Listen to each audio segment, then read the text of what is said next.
Welcome back, everyone. This is episode 189 of the Jiu Jitsu Dummies Podcast. We are brought to you by Black Belt Digital Marketing. Anything you need to build your business on or offline, website design, SEO, Google Ads, graphic design, printing, AI products, we can absolutely help. Check us out at Black Belt Digital Marketing on Instagram or our website, bbdigitalmarketing.com. Request a free review of your online presence today. Joining us today was supposed to be Javier Showtime Vasquez. I messed up. I screwed up on the times. My apologies to Javier. We're gonna rebook him. We'll have him come on. Actually thought he was local here in Boca for reasons that I won't discuss. I just thought he was down here, and then we found out that he's in Cali, and then we screwed up. I screwed up on the time difference. So my apologies to everyone, but I think we still got some good stuff that we'll be talking about, including the bodega you just mentioned. Of course, yeah, work that in. I love bodegas. My name is Milton Campis. I'm a black belt training out of South Florida. Don't forget to like, comment, save, share, click that subscribe button. We appreciate all your support. We'll do a few shout outs. We'll let you start. My wonderful co-host, Ben Lord. Stark. My name is Ben Stark, third degree black belt, competing, well, not really, retired and coaching out of American Top Team Palm Beach Gardens. Dude, I can barely use my right hand right now. Oh, I could tell you. Oh, I'll tell you about my owies. Oh, nice. Either way, if you are in the North Palm Beach area and you are looking to get involved in the martial arts, Brazilian Jiu-Jitsu, Muay Thai, boxing, freestyle wrestling, come check us out. American Top Team Palm Beach Gardens, attpbg.com. Now, if you're a social media person like myself, you can find me online at MMA Coach Ben. Do you mean social media influencer? No, I don't. Do you consider yourself an influencer? I've received like the messages like, hey, we've been following you. How do you feel like you're an influencer? No, because you are. I get like you're building. I got 6,000 something followers. The influencer status isn't based on how many followers you have. It's, are you doing things that you are literally influencing the public? In that case, yes. Yeah. You know, I'm doing a lot more like, I guess, me content now, or trying to, because I do a lot of commentary for Combat Night. Sure. So I want to get bigger. I want to get better. I want people to know who I am. So I'm starting to do like analytic breakdowns, like analysis breakdowns for our events, our mains, our co-mains, etc.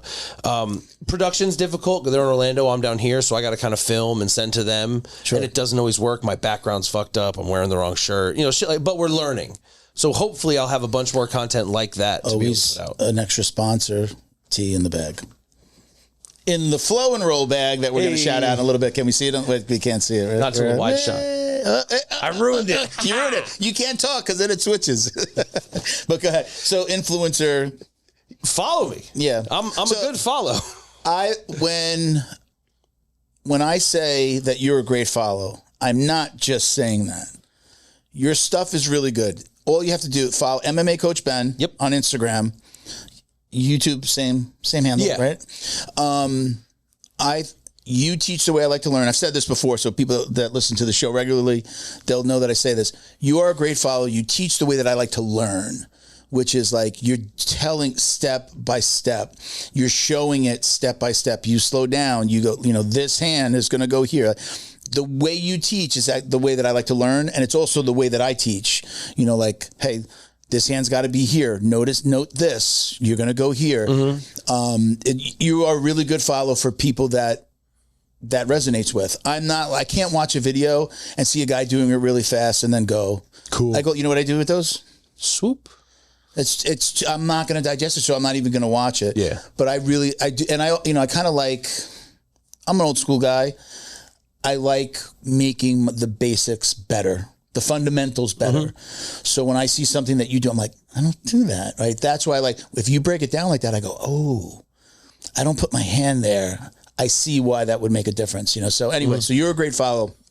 Not just blowing smoke. I'm not blowing smoke up their ass or yours, but I watch your stuff. It. Hell yeah. I watch your stuff even before I was sharing the hell out of it. Oh, no kidding. Yeah, I was watching your stuff before. See, listen to Uncle Milty. Follow MMA Coach Ben on Instagram and YouTube and, cool stuff like that. Did we talk about Fight Tape yet? Not we started yet. to. Oh, my God, ladies and gentlemen, you will not believe what we have in store for you here at Fight Tape. It's gauze and tape. Holy Oh, I ruined the 15 minutes. Anyway, we got gauze and tape. If you are an athlete, competitor, or just a hobbyist, and you got little finger ouchies, or you need your wrist wrapped, or maybe you're a fighter and you need your hands wrapped, there is no better product on the market for you. Forget the big brands, higher quality, lower prices, fighttape.us. So you're talking about owies? We were talking about owies. So I'm gonna talk about my owies early. So I hurt my back learning a sweep, drilling a sweep. I was in a 3-person group. I got to turn my little notifications off here. You're going crazy. I always throw the timer on here, and I'm seeing the notifications kind of pop up. But you're so old. Well, look, I have a little timer so that we kind of know where we're at. You can't get it to swipe up 4 tries. So new phone. I got the 17, so it's a little, it's a little finicky here and there. I'm just getting used to little things. So I'm in a 3-person, just me, another black belt, and like a white or blue belt. We're working on like a sweep. I tried to explain it to you the other day. Bottom line is I had to go under the leg, but they're in side control and I'm doing something here with my arm and I've got to like invert and throw my leg over. Long story short is the black belt training partner, dear friend of mine, he's actually done the show. I'm not going to mention his name. It's going to be bad. He hurt me. He gave me boo-boos. So he grabs my leg to he's like, no, you got to go like this. I can't. So I'm doing the move to learn how to do it for my body. I'm like trying to figure it out, but he thinks I need help. He grabs my leg and he just completely pulls my legs over my head. And all you hear is like bubble wrap. All you hear. And it wasn't my spine. It wasn't the cracking of my back, or I didn't feel that it was. Up the sides of my back, on the outsides, it just felt like things tore. That's just, and like ripping a t-shirt. I heard it, just like bubble wrap. Just pop, pop, pop, pop. I'm like, oh, fuck. So, there's the 15-minute mark again. So we're not supposed to curse within the first 15 minutes. So anyway, so the up the back, behind my ribs and below my ribs, that hurt. But I've always had like a little, I guess like a sciatic thing there, on my left side. So then a couple of days later, now from my neck down my back and my lower back, everything's screwed. I couldn't turn my head. Had to go get basically they gave me some Celebrex for my neck. That's helped. I literally was driving like this, having to Batman number one. Yeah. So anyway, everything hurts. Nothing is fixing the back. The Celebrex wasn't helping the back, but it did help my neck. I wind up going to a promotion ceremony. I haven't trained for 6 weeks. This is week 6. I went once to train and it was a mistake. I went back once for my coach, Professor Eddie Cruz. Congratulations, got his 3rd degree on his black belt. So I went for that and I'm sitting on the wall just watching everybody train. And there's a kid next to me. I think he's a kid. I thought he was, it's like somebody I trained with all the time, but I didn't know what he did. I mean, at your advanced age, a kid is anyone under 35. 36. He does not look like he's 36. He looks like he's maybe 22, 23. Come to find out, I thought he was a therapist, a physical therapist. And I had seen some posters that he put up around the gym. And I was like, is that you? He's like, yeah, I'm a chiropractor. I'm like, you're a chiropractor? I'm like, oh. And he's like, why are you sitting? He knows. I'm like, all right, now I want to engage in, I thought I was going to talk to you about physical therapy. We wind up talking about my back, everything that happened. He's like, dude, come see me. I just moved my office to here. It's in the border of Parkland and Coral Springs. So I go over. The day before and that morning were the worst that it had been in 6 weeks. Mm-hmm. I couldn't sit like this without being in pain. Mm-hmm. I couldn't lean over, like you're on the shitter and you lean over. If I did that, I couldn't get up. I'd have to get up really, really super slow. Mm-hmm. Was the worst I was in 6 weeks. I went in there. He did, do you know what the shockwave therapy is? Yeah. He did the shockwave machine that I had never done before. I feel like every time I went to a chiropractor, it's always just make it go away for a little bit. Crack your back, a little electric stimulation, a massage, bye. Not really trying to fix the problem. I was there for an hour and a half. I left there feeling okay as the night progressed and into the morning. Not that it's gone completely, because again, it was throbbing. The throbbing is gone. So if I'm just standing around, it doesn't bother me. But still, if I'm lean over, tie my shoes or just lean over. It's still, I have to be careful getting up. I feel the pain there, but I'm going back again Sunday. I went Thursday. I'm going back on Sunday before I leave on vacation. So is Shockwave like a wand? It is. I couldn't explain exactly what it does, but he explained it, and it made sense when he did it. It feels like when you get hit with a rubber band, but it's going like clack, clack, clack, clack, like it's okay. It's constant. And it's like it has levels, so he was doing it. I went to max level, and it cause the muscle to. It's tighten? Supposed to like break up like whatever's happening under the skin. Percussive more than anything. It's sound waves. Okay, but you could feel it. Like you're getting hit with a rubber band. Yeah, amazing. I'm like, I haven't had a chance to text him today. I'm like, every time I go to a doctor or a chiropractor for anything related to my back, it's just like same thing. Okay, we'll put the electric stim there, 15 minutes, go in and get a half-hour massage. They're like, it's not like deep and really like, what are we working out here? And then your back. Honestly, a lot of the door. The waiting room is full of people. It's just like a machine. They're getting in and out, getting out. Yeah. Yeah. So first time I've been to a chiropractor that did this much. And like I said, yesterday when I sat like this, pain up like the butt to the lower back. Right now, gone. Yeah. It's why I love my chiropractor so much. I go to Performance Spine and Sport up in North Palm Beach, Lake Park. Shout out. They're great. My appointment's at least an hour and a half. Yeah. I'm getting manual therapy, active release therapy, exercises, fundamentals, then traction, FMD, and then my adjustment. What's FMD? An abbreviation, I don't know, but basically you're isolated waist up where you're just kind of normal, and then the lower trunk is like flexed up and down to the sides. Yeah. So it's like trunk rotation at the hips, kind of like a warm up.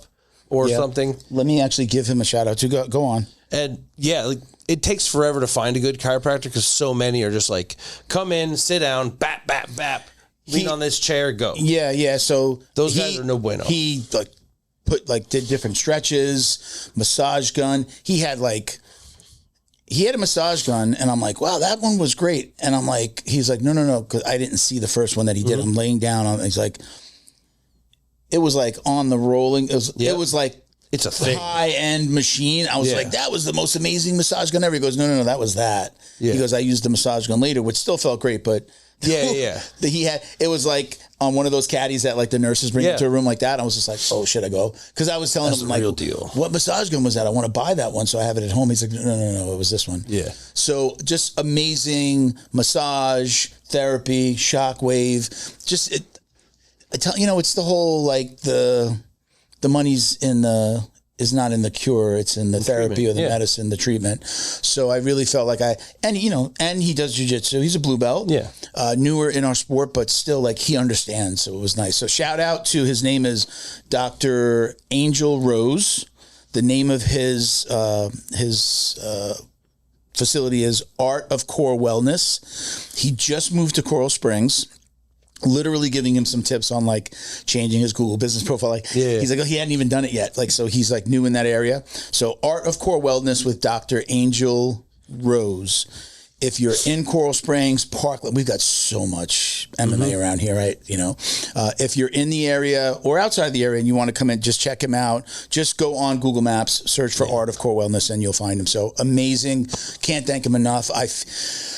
Honestly, going on a cruise next week. I'm like, how am I going to go away feeling like this? I'm going to be miserable.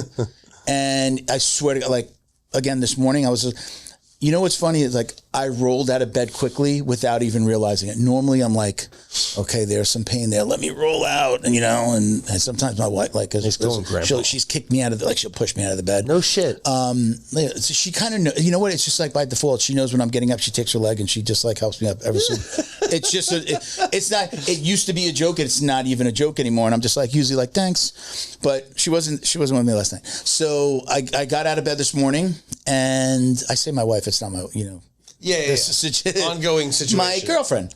I say my wife.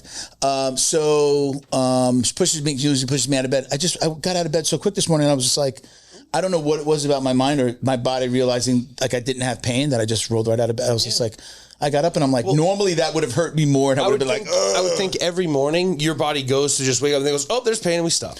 You know? Right? I mean, we know. It's just like, ugh. Sometimes I even like stretch a little bit in bed, go to do some side bends. Like you're so old. But I am. I'm 53. I think people sometimes forget I'm 53, and I'm still really, really trying to do this. To be off the mat for 6 weeks. Because you were 52. I'm 52, 53 next month. I'm already saying 53. I'm 44 next week. It's funny. I always go to the next, I go up 1 year way before my birthday. So then when my birthday comes, I'm like, I'm 54? I've been saying 53 for so long, but I'm going to be 53 at the end of June.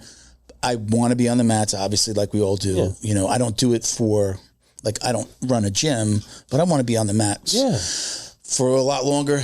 And when, people talk about it being therapy, it really is my freaking therapy. I feel when I can't, luckily I've been weight training and doing things that I could do, but my mental health suffers when I'm not doing jiu-jitsu. I could just feel it. Yeah.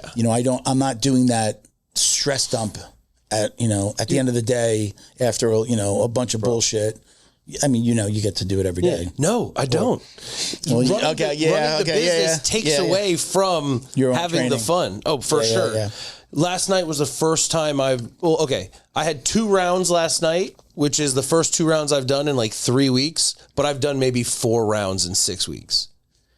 And it's because of my elbow more so than anything. I can roll. Yeah. But like for me to pick up my water bottle is legitimately painful. So for me to grab a gi and pull, it's just this. It feels like, you ever seen someone with like a big dumb barbell piercing? Yeah. It feels like I have one of those going through my elbow joint. Right now? And through this chunk of meat and out the Are you seeing anybody about it? Or? Yeah. The last 2 weeks I've been going to my PT. Okay. And he's been working on it the last 2 weeks. So I'm way better now than I was 2 weeks ago. But 2 weeks ago, I would like pick up my water bottle and go, and drop it. Really? Yeah.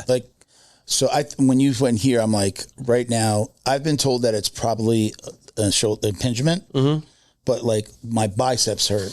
This one worse than this one, where if I do like hammer curls, I can do, but it's still like I have to do them at a certain angle, and it doesn't hurt as much. But just to do regular curls, very painful. Pull downs, lat pulls, which still work the bicep, I'm okay. Still hurts a little bit. I'm stupid. I'm working through the pain like an idiot, but it's still bad. I'm thinking about it now. I've got 8. I paid for 8 sessions with Dr. Rose. I was like, take my money, please. And he did it like that way. You're like, I'll give you this. He actually, because I'm helping him out with some of his marketing now too, he was just like, look, I'm going to pay for this 4 session. I'm going to give you 8. Like, thank you, bud. Cool. Appreciate it. So hopefully I can maybe get him to work on some of the other stuff. But it's like, like we learn to live with it, and we're just like... I had this conversation with my wife the other day. I was like, I think if you took my existence level of pain, like just what I wake up with, that to me feels like nothing, and just gave it to someone, they would have a complete breakdown. So I wish I could quote it exactly, and I've seen this in like some type of Instagram video or TikTok, and it's a jiu-jitsu guy goes to the doctor, and I think maybe it wasn't a video, it was just a meme, and he says, went to the doctor and he asked me how much pain I was in, and I said, normal amount of pain, and he's just like, well, what does that mean? He's just like, on a scale of like 1 to 10, like a humming 6. Yeah, like it's like, I'm at a 6 or 7, whatever he says, and he's like, that's normal. He goes, the doctor goes, no, normal is 0 pain. No, but we think normal is like, well, I know I'm going to have some pain, so if it's at a place where I can go train, I'm good. That's good. That's a normal amount of pain. Here's the thing. That's not even true, right? Everyone in jiu-jitsu has like a lumbar herniation. Like it's out of place a little bit. Yeah. So you have a bulge, which is where the disc kind of squishes out. Sticks out in between. Then you have a herniation where that disc splits or tears and starts to open. Okay. And so your disc can kind of like deflate through pressure and squishing out the hole. But like how jiu-jitsu people have way more or more severe. but office workers who sit and type have L4, L5, or L3 through L or S1 herniations as frequently, if not more frequently, because the way they're postured, they're constantly compressing their disc, which obviously you'll be anytime you're upright. Yeah.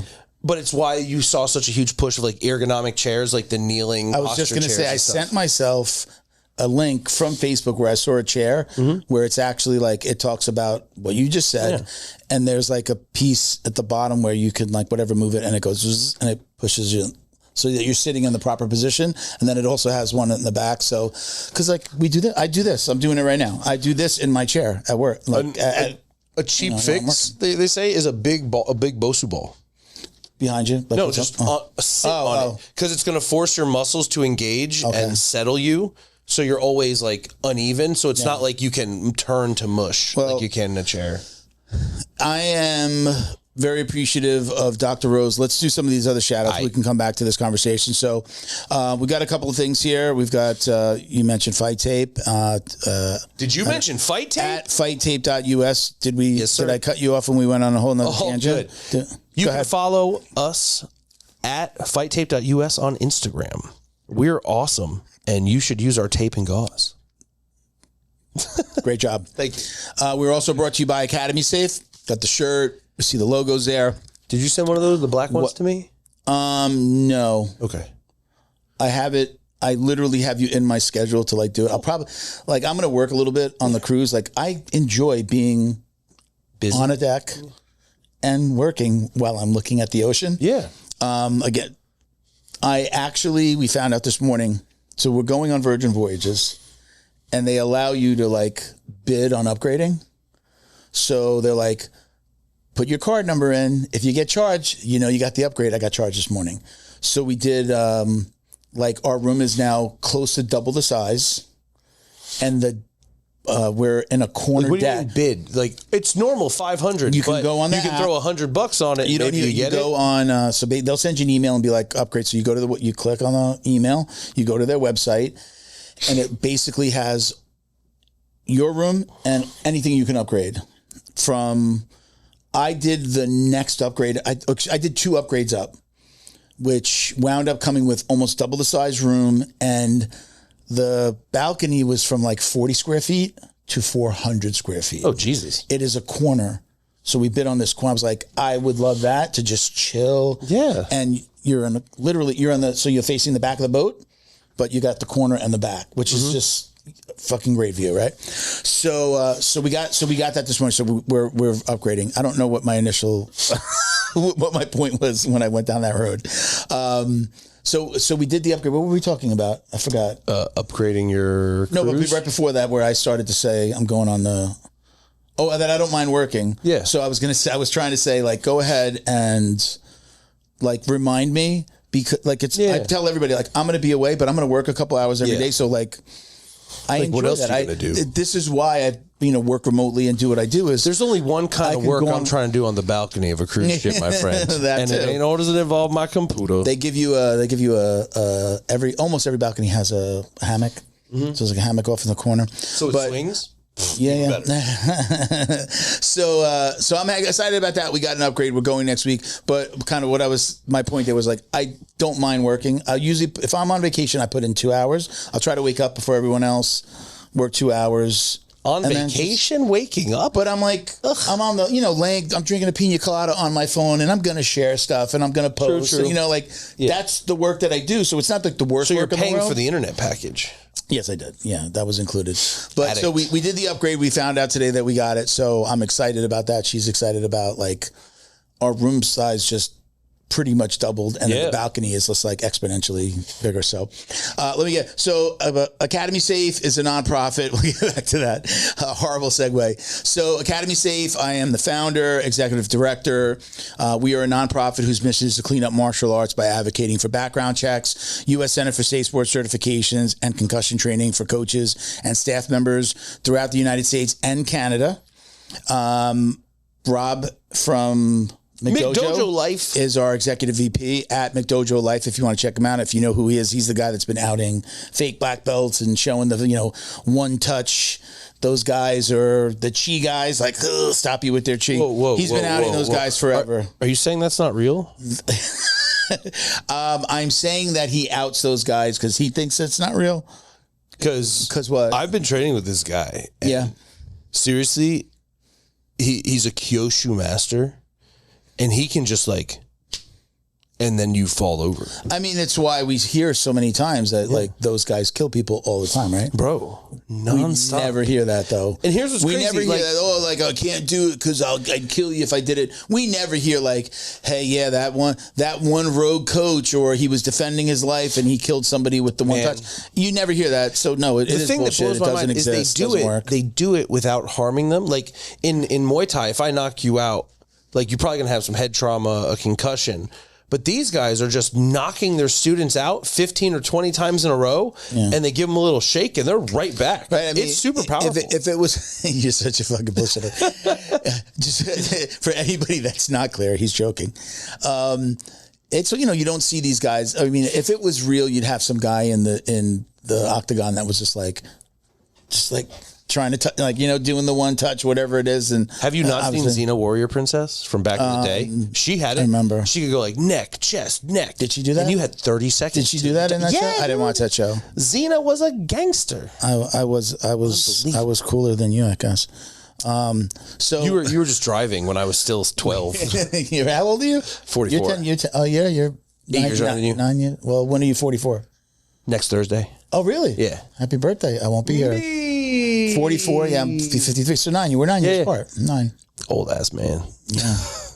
So let me try to get to this. I'll try to do it. I keep on interrupting myself. So I already told you what Academy Safe does. We talked about Rob from McDojo's involved. So we're just really trying to change the way that people choose and vet martial arts academies.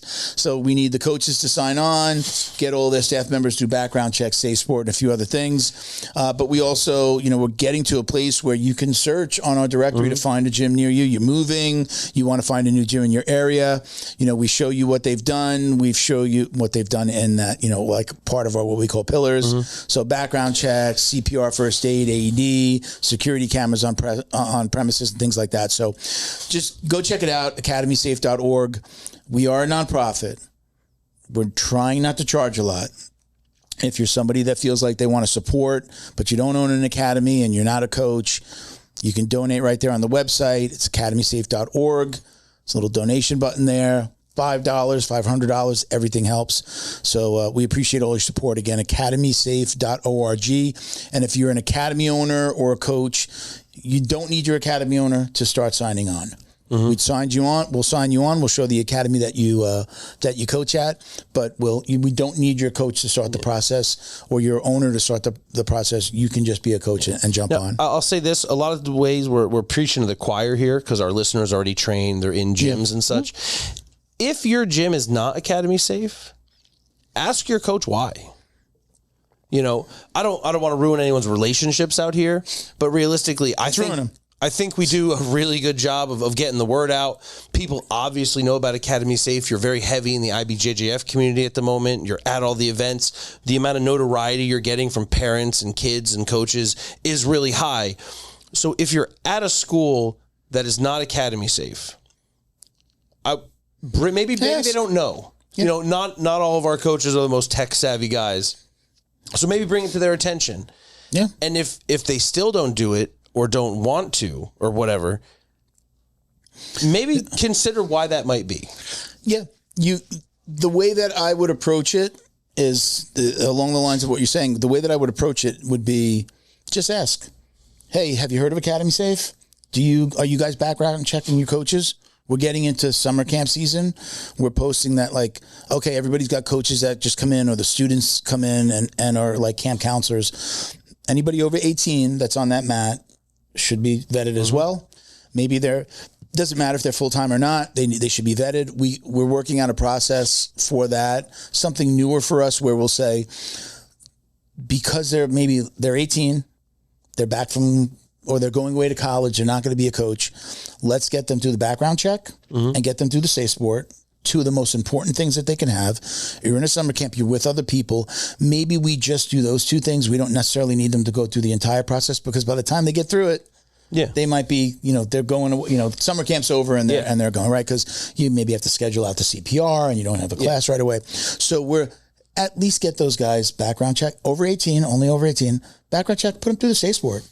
That Safe Sport course is invaluable.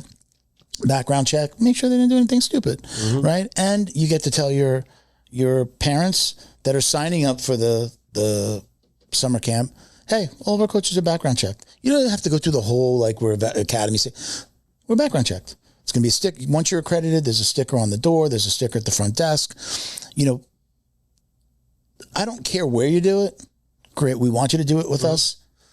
I don't care where you do it. Background checks are a necessity for anybody doing. Without a doubt. And something that we're looking at and is like starting to happen state by state.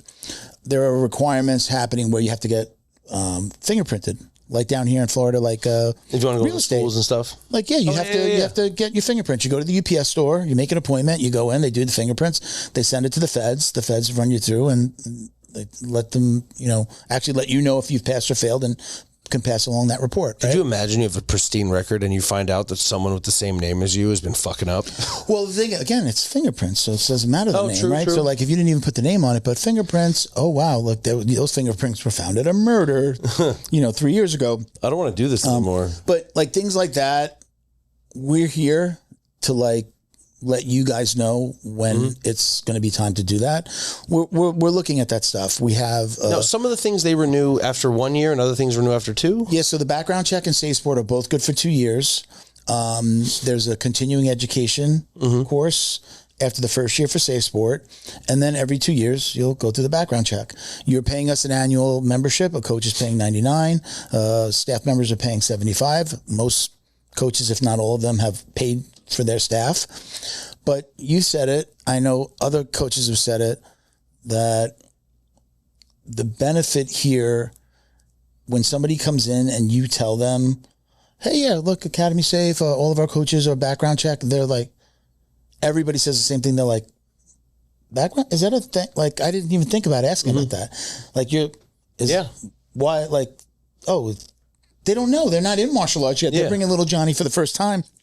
They don't know that Melqui Galvão's dad just got arrested in Brazil, or what's happened, the accusations against unrelated, but Andre Galvão, what happened here, and a multitude of other, of things that come out. They don't know about that stuff yet. Yeah. So if you're not telling them what to watch out for, if I was a gym owner, my pitch would be, if you don't decide to come to my gym, just make sure you're going to a gym where they can show you that they have all of their staff members background check.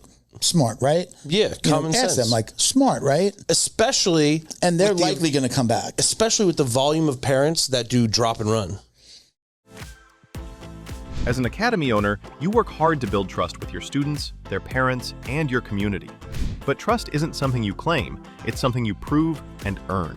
That's where Academy Safe comes in. We help academies like yours stand out with verified safety standards. Background checks for all staff, U.S. Center for Safe Sport certification, concussion training, defibrillators on site, CPR, first aid and AED certification, security cameras, rank and lineage checks, and verification of business insurance. Join the trusted martial arts registry that's redefining safety throughout North America. Lead by example. Show parents you're accredited with Academy Safe. Special thank you to the crew over at Flow and Roll for all their support. Flow and Roll is renowned for their incredible no-gi rash guards, shorts, and leggings. Flow and Roll has quickly become the premier custom apparel provider for academies big and small throughout the United States. Reach out today to discuss your custom order and ask about their incredible pre-order program. You can send an email to flowandroll@gmail.com or visit their Instagram at flow_n_roll and shoot them a direct message. And yes, they can create an awesome custom gi for your academy as well. Visit flowandroll.com to check out their awesome designs, and remember, you'll get 20% off your purchase of t-shirts, rash guards, or gis with code JJD. You show up every day to change lives. You manage a million little details, all of them critical. We get it. We know the founder mindset because Wodify was built from the ground up, just like you. We know details because we fine-tuned every nuance of our own platform to make it work seamlessly for you. You need a partner who understands your business and a platform that helps you run it like a well-oiled machine. The founder hustle never stops, and you wouldn't have it any other way. We're Wodify. We're built to build you up.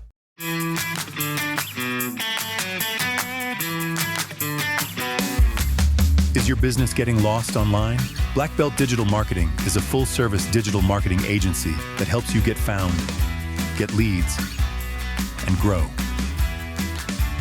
We specialize in local and website SEO, so your business stands out when customers search. Our website SEO makes sure your site loads fast, ranks high, and stays ahead of AI-driven search, so customers find you first. More visibility, more clicks. More customers right when they're ready to buy. Grow your business online with Black Belt Digital Marketing. Visit bbdigitalmarketing.com or call 9542-204932 today. Yeah, I think that's crazy. I think that's crazy, you know, until they're like much older. And even, you know, as long as they're a child, as long as they're under 18, you got to find a way to stay there. In my opinion, I know that's not easy. Easier said than done for a guy without any little kids. Never really did the whole martial arts thing. And they've had activities. Yeah, I had, you know, I go to my stepdaughter's. Somebody always waited for my stepdaughter at soccer. Right. So like somebody was always there. Like, I couldn't imagine putting my daughter in gymnastics and then not watching her do gymnastics. Mm-hmm. Or vice versa or anything. Like, I know with my younger kids class, my 4 to 7 year olds, the parents are there in force. Yeah. I did a Moms on the Mat yesterday for Mother's Day. Okay. And the only one that wasn't on the mat was currently pregnant. You know? And it was awesome. Is that, I saw Chris Rodriguez, who's on our board. She was in her son's class. Was that like a national? Was that like a Maya? Was that a Maya thing, or is that just people do it? Period. I mean, it's definitely in the Maya protocols, but it's things we should be doing anyway. You know what? I saw her and I'm like, oh wow, is she coaching there? She was in her because she's a Taekwondo black belt. So I didn't know if she was just on the mat for. I didn't realize that. I assumed that she was. Yeah. Oh, she must help coach the class. No, I guess that was it. But, you know, I saw some of the other parents, not just women. I saw like men on the mat too, parents on the mat. They were holding pads and things like that, but in shorts and T-shirts. She was in her gi, so I, you know, again, assume like, oh, she must help coach that class. Yeah, you know, all the time. But that makes more sense. That makes more sense. But it was awesome. The first one we did in a while. I had a year where like some moms had passed away in like close time, and I was like, I'm just gonna skip it. Really? Yeah. And then I just didn't do it again. But this year I was like, my mom's really in the house. Maya does has some really smart suggestions. You guys are also coming up on your Christmas in July. Right? Yeah. I got to talk to you about that because I've just like been like mentioning it to clients across all industries. Like, what could you do, especially if you're on some kind of subscription? Like, what could you do not only for your gym, but like HVAC?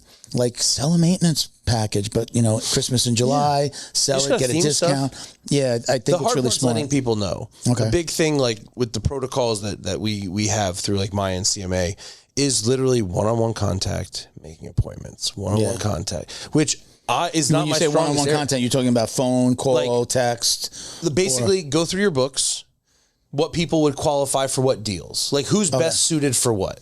And you make your lists.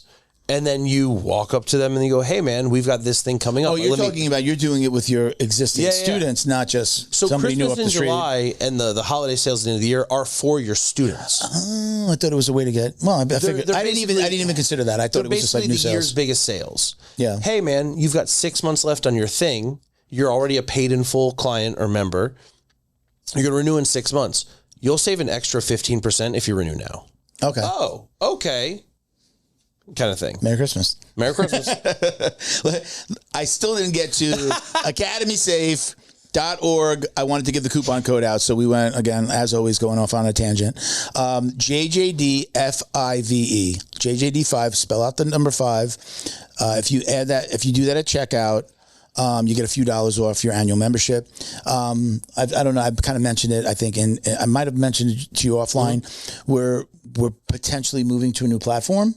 We have somebody that's like customizing their platform. It's a really cool platform.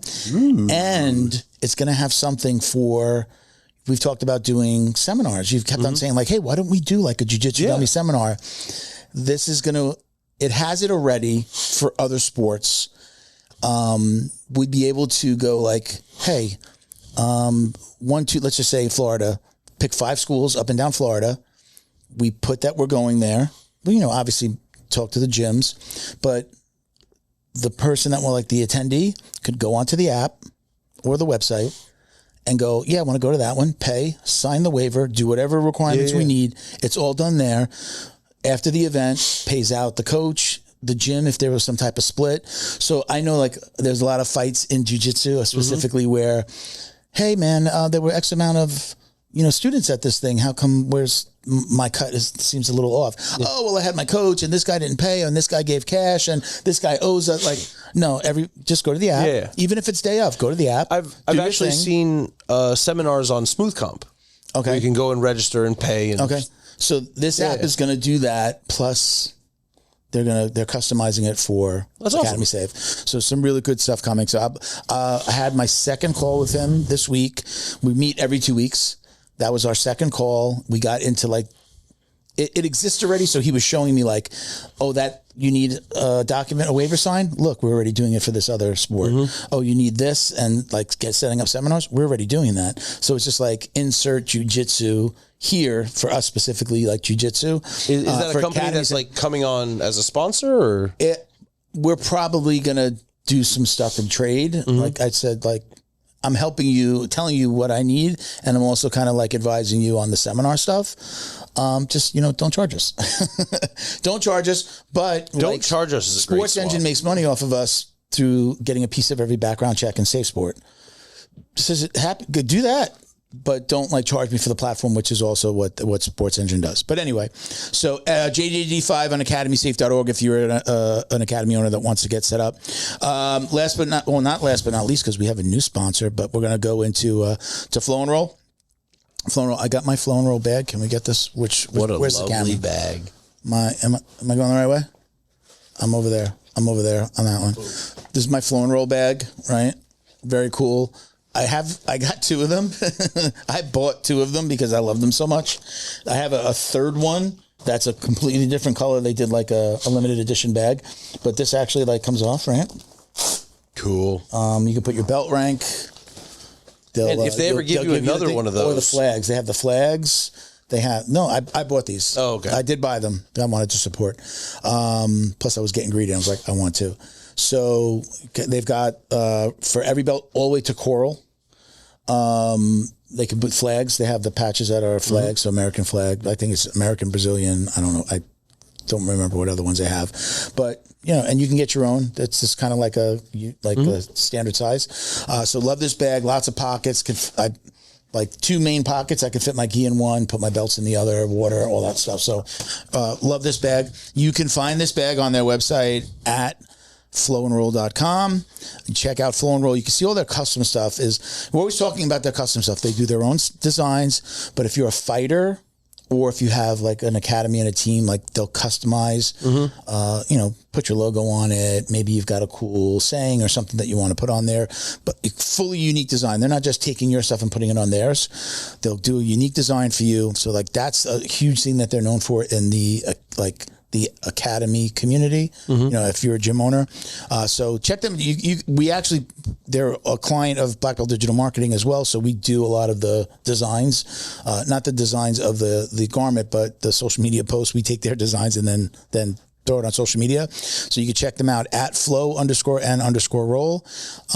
Again, you're a fighter, you're an MMA guy, jiu-jitsu. They even do singlets for wrestlers. You can check out all their stuff at flowandroll.com. You can use code JJD to get 20% off your online order. So if you're ordering they've got stickers, they've got belts. If you see them at an IBJJF, they've been doing embroidered belts at the event. So I should have brought my embroidered belt. That's cool. So they put Academy Safe on on a black belt for me. So again, check them out, flowandroll.com, 20% off with code JJD. You can't use code JJD for your Academy's order. They're not giving you 20% off a huge order. And why the hell not? Last but not least, we are now working with Wodify. Whoa, Wodify. Do you know who Wodify is? I believe they're a CRM mostly for like CrossFit style or workout gyms. So they're huge, and they're a whole bunch of Jiu Jitsu Academy owners. I spoke to one of the guys. He's opening up a brand new gym. He's like, by June, he'll have a new gym open. But Wodify is the platform that top martial arts gyms use to run smarter. Automated belt and rank tracking, family account management for your kids' programs. There's a content library where you can share technique videos and training resources. Right? You can do that directly through their app. And a student experience that actually reflects the culture you've built on the mat. So their team gets the jiu-jitsu community, and it shows, right? They understand this world. They're literally practitioners and gym owners. So if you go to their website, wodify.com, new customers get $100 off per month for life. Kind of cool. Awesome. And you could book a free demo right there on wodify.com. So go check them out. Let them know that the Jiu Jitsu Dummies sent you. And we're going to be working with them on Academy Safe as well. Hopefully they'll be supporting, and we can, have, their gym owners come in, get on Academy Safe, maybe even come on the show and talk a little bit about their experience with not only Wodify, but Academy Safe as well. So 42 minutes in, and we just finished our shout-outs. I mean, we've had normal segments within the time period. Absolutely. So one of the things I want to talk about, I mentioned it before, is how much have you seen this whole Melqui Galvão? Mika Galvão's dad. Not a ton. Have you been watching this? What I saw most recently was him handcuffed in the trunk of a police SUV. Yeah, did you see all the people yelling at him? That one, I saw that one this morning. No, I just saw one guy with a camera chasing the truck. Yeah. There's a video. It kind of feels off because that's in Brazil, and the woman's yelling in in just English. But yeah, there was like it made it look like the person recording was like yelling like, "You're a pedophile," yelling at him, like being really like aggressive. I mean, he admitted it, right?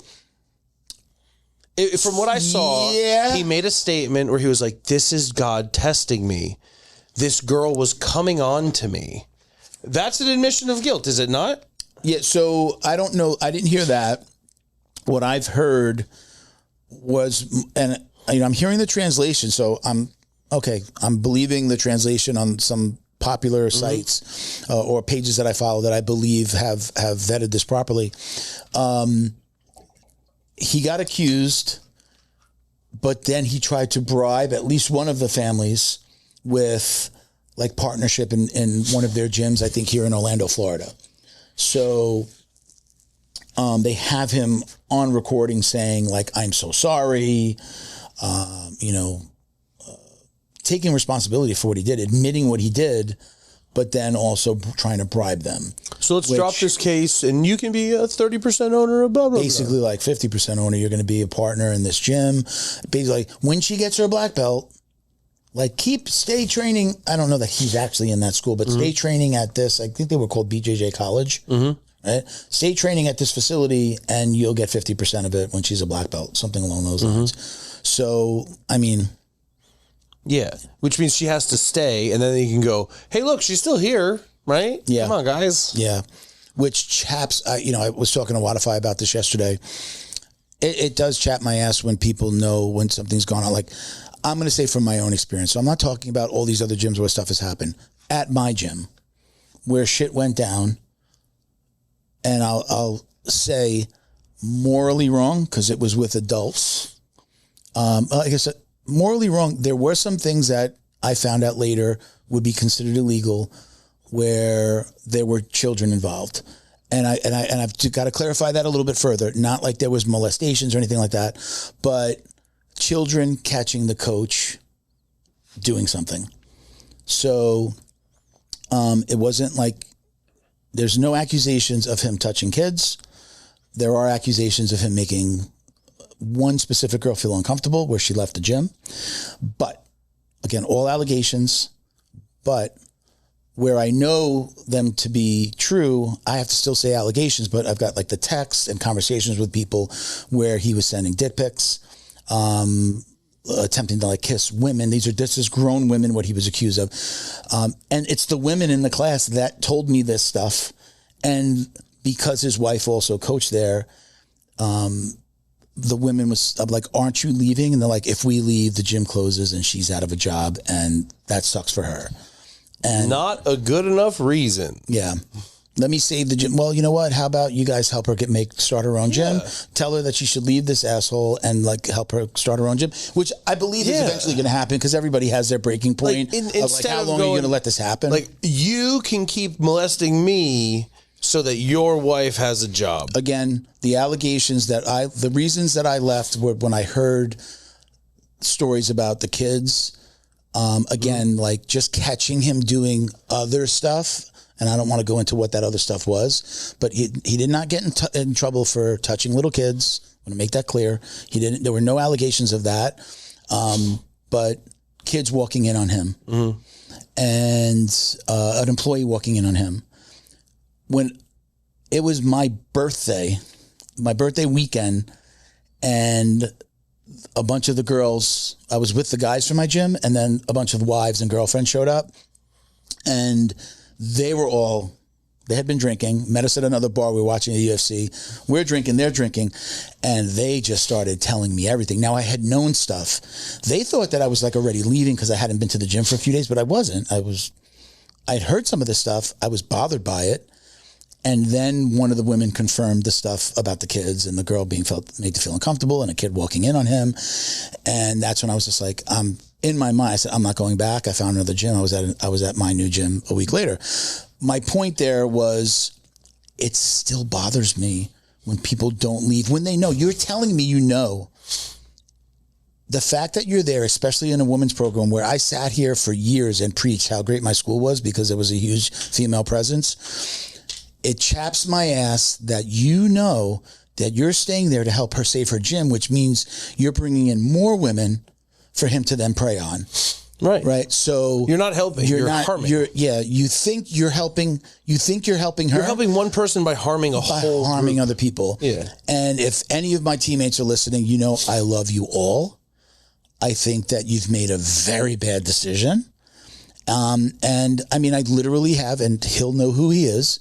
His wife is like really, really good friends with the coach, with the female coach. And he told me, he's like, I can't leave. She's not going to leave. They're like best of friends. And if she leaves, the school goes to shit because a lot of the students there were there because of him and her. Their kids train there, their employees train there. Like, he brought in a lot of people. If he leaves, they leave. And I mean, that would be easily like, imagine losing 10 students in a month or even a little bit more. 10 students, it's a shot in the chops. 150, But here's the crazy thought. That's a big nut to lose right away. But don't fuck your students' wives. How about that? Yeah. Look, there's no piece of booty in the world that's worth losing 5, 10, 15, whatever percent of your client base. If you cannot control your hormones enough to just bang your wife, who's the only one you're supposed to be, then what are you going to do? You deserve what you get. I've literally had people on the show that have met their wife on the mat. They dated somebody that was a student and got married. How do you feel about that? Single. You're not doing anything wrong. You meet somebody. I met my wife, my ex-wife. Yeah. I met her, but I was renting an office from her company that ran the entire floor. Right. We met. She wasn't supposed to be dating any. She wasn't supposed to, I was a client basically. We dated, wound up getting married. But I've dated secretaries. Like, I didn't own the place, but I was a higher up, and I dated somebody that was like, I was their boss. Yeah, but at your age, that was when it was acceptable. Yeah, it was like, I'm in my late 20s, early 30s. So like 1983. It was but it was not frowned upon. It was just like, hey, just make sure you keep, don't let it affect work. But there was never a problem. In a gym setting, I don't necessarily like it, but also I'm married. So it's like a non. How do you feel about a single coach owns a gym, you wind up falling in love with a student, and it works, and you get married and it works. I've seen it happen. I've seen it work. I got multiple friends that's the case. Yeah. But maybe 5% total. The other 95% were pretty much smash and dash. And then also you have to consider, okay, that happened. But were there any times where that really blew up in your face before you met the one that was, of course it would. like, right? Of course it would. If you did it that once, you probably did it before. And I'm not saying it's a bad thing. It's something that I literally, quote unquote, grapple with as far as my decision or my of talking about it.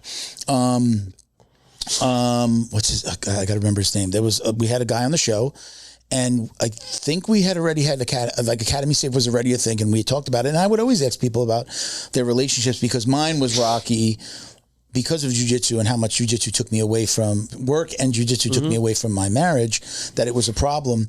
And it was. Looking back, it's like, shit, yeah. It was like, sometimes 3-4 hours in like at the gym after work. And then it's just like, hey, first time I'm seeing you today. Good night. Right. So I get that. But, Robbie D'Onofrio, I hope he doesn't mind me saying his name. I believe he's married to somebody who was a student. He got married, fell in love, got married. Again, don't know any of his other relationship or anything else that happened. I, hear great things about him. Nothing bad. But, I remember kind of mentioning the whole dating a student. He's like, oh yeah, I did it. my wife was a student. Yeah. I believe. If I'm wrong, I apologize. I mean, I think a lot of everything is how you go about it. I tell my students, no. My old coach, Roger Crawl, told me a story. He was dating a girl in the gym when he was in his teens and 20s. Yeah. And he was an assistant coach, kids coach, whatever. He was a competitor. This is way back in the day. Some guy in the gym was trying to flirt with his chick. And apparently flirt with Roger's girlfriend at the time. So again, this is 50, 40 years ago. And he didn't talk to the guy just on a sparring day. He just kicked the shit out of him and the kid quit. And his boss goes, hey man, that guy had 10 months left on his contract. And because you got in your feelings like a bitch, you beat him up. And now he canceled. I will take his contract out of your pay until it would expire. And that was basically what he informed me was his rules in the gym. And I was like, I like those rules. Don't shit where you eat. If something pops up and it's bro, and it's legitimate, okay. But if that person quits, you will pay out the rest of their contract. I think that's fair. I think that's fair from an employee standpoint. You can't control. I know we had somebody talk about one time, I forget exactly how it came up, but somebody trying to enforce that rule for their students. Students can't date. You can't control your students. You can't. And honestly, it is a great place to potentially meet somebody you have student. Similar interests. Yeah. You're both. Yeah. But if you choose to work in this industry, again, I know that it could happen, but if you're, what did you say? pounding, Smash and dash? Smash and dash. I like that. So if you're trying to smash and dash and you're just I'm going to get that new white belt, yeah, you're an idiot. No piece of pussy's worth that money. Yeah. And I mean, and it could go both ways, right? Mm-hmm. Female coaches, it happens. You don't want them to date. It's a really hard thing to enforce because everybody's going to try to hide it.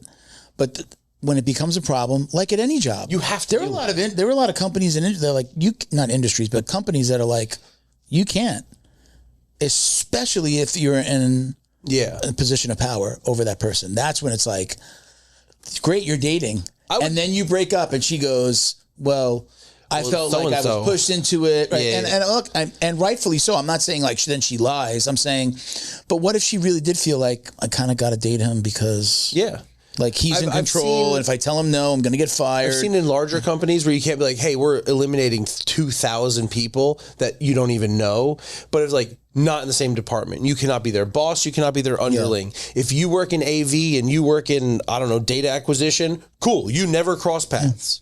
That's fine. Or again, as long as you're not their boss. If you're not their manager, the boss, you're the owner. It winds up, I heard on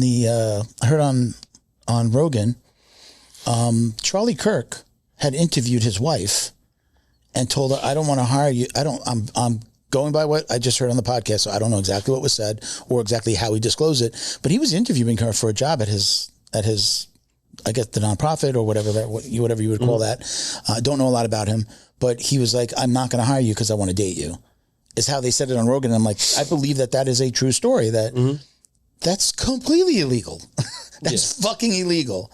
I know nothing about him. I didn't listen to him talk. I didn't see all the debates that he had. I only learned about him after he got shot. Rest in peace. But I do know that it's said, or it's known, that he did that. That is completely illegal. It is illegal to not hire someone because you want to date them? It is, yeah. I mean, because they don't work for you. You don't have to hire anyone. But not only did he do that, he told her, I am not going to hire you because I want to date you. That is completely illegal. The lawsuit that she would have had if she wasn't interested in him would have been really? Yeah. Would that be discrimination? I mean, essentially, you're falling into a situation. I believe that is like quid pro quo. That's that. If I'm telling you I want to date you, what does dating mean? Right? I want to touch your taters. Yeah. Honk honk. Right. So, but yeah, you can't do that. You can't be like, well, you're great for this job, but I'm not going to hire you because I want to date you. Now, if she goes, hey, I'd love to date you, and I'm not worried about this job, or she goes, let's go. What? Screw you, lawsuit. I'm going to get a lawyer, and I'm going to tell him that you said that, and now I'm going to sue you. So, I mean, it's. So if you're hiring someone and you want to date them, just don't tell them. The joke on Rogan try to date them later. The joke on Rogan was, remember when it used to be like you hired them because you wanted to date them? Yeah. But you can't do that. In the 80s. But you can't do that. But that's the way that's the way men rolled. That was just a thing. But realistically, think about like back in the day, the way it was described to me, the point of college, this is things my mom said, the point of college for girls was to meet a husband. You went to college, yes, to get your education, your MRS degree, your missus. I mean, that's right. Yeah. You're going to meet a guy who should be successful. He's getting a college degree. You settle down, and your is your MRS because you're going to stay at home and handle things. I mean, probably like 50. That was the 40s, that was 50s, the play 60s. back in the Probably day. not even the 40s, maybe 50s and 60s. That was the thing. Dude, I think up through the 70s even into like early 80s. Before you couldn't go to college. Going to college, what is that? Reading, right? Like 40s, 50s, 60s, maybe. Right? That was the thing. Maybe even to the 70s. Yeah. Right. When I was a kid, it was just like that was culturally like. Yeah. Oh, you got married. What do we say? Settle down, right? You were settling down, but the guy went off to work, and I mean, I know growing up, my mom always had a job, so it wasn't like. I think since like the '80s, with like women employment and empowerment, obviously that happened beforehand, but things really blew up in the '80s, where you have the 2-income household. That becomes now people are getting married later. Because they're working younger. Yeah. And where do you spend most of your time? You should sleep 8 hours. You're going to work 8 hours, and you have 8 hours of free time. If everything works out amazing, you're going to meet them at work. You're going to want to hang out in your free time. Yeah. Because having 16 hours to do that, meet people is way easier. Do you have a tattoo on the inside of your finger? Yes. Did you? What is that? I have a Thai Sakyant, which is like the hand poke tattoos by the monks. It's like good luck, good spirit, stuff like that.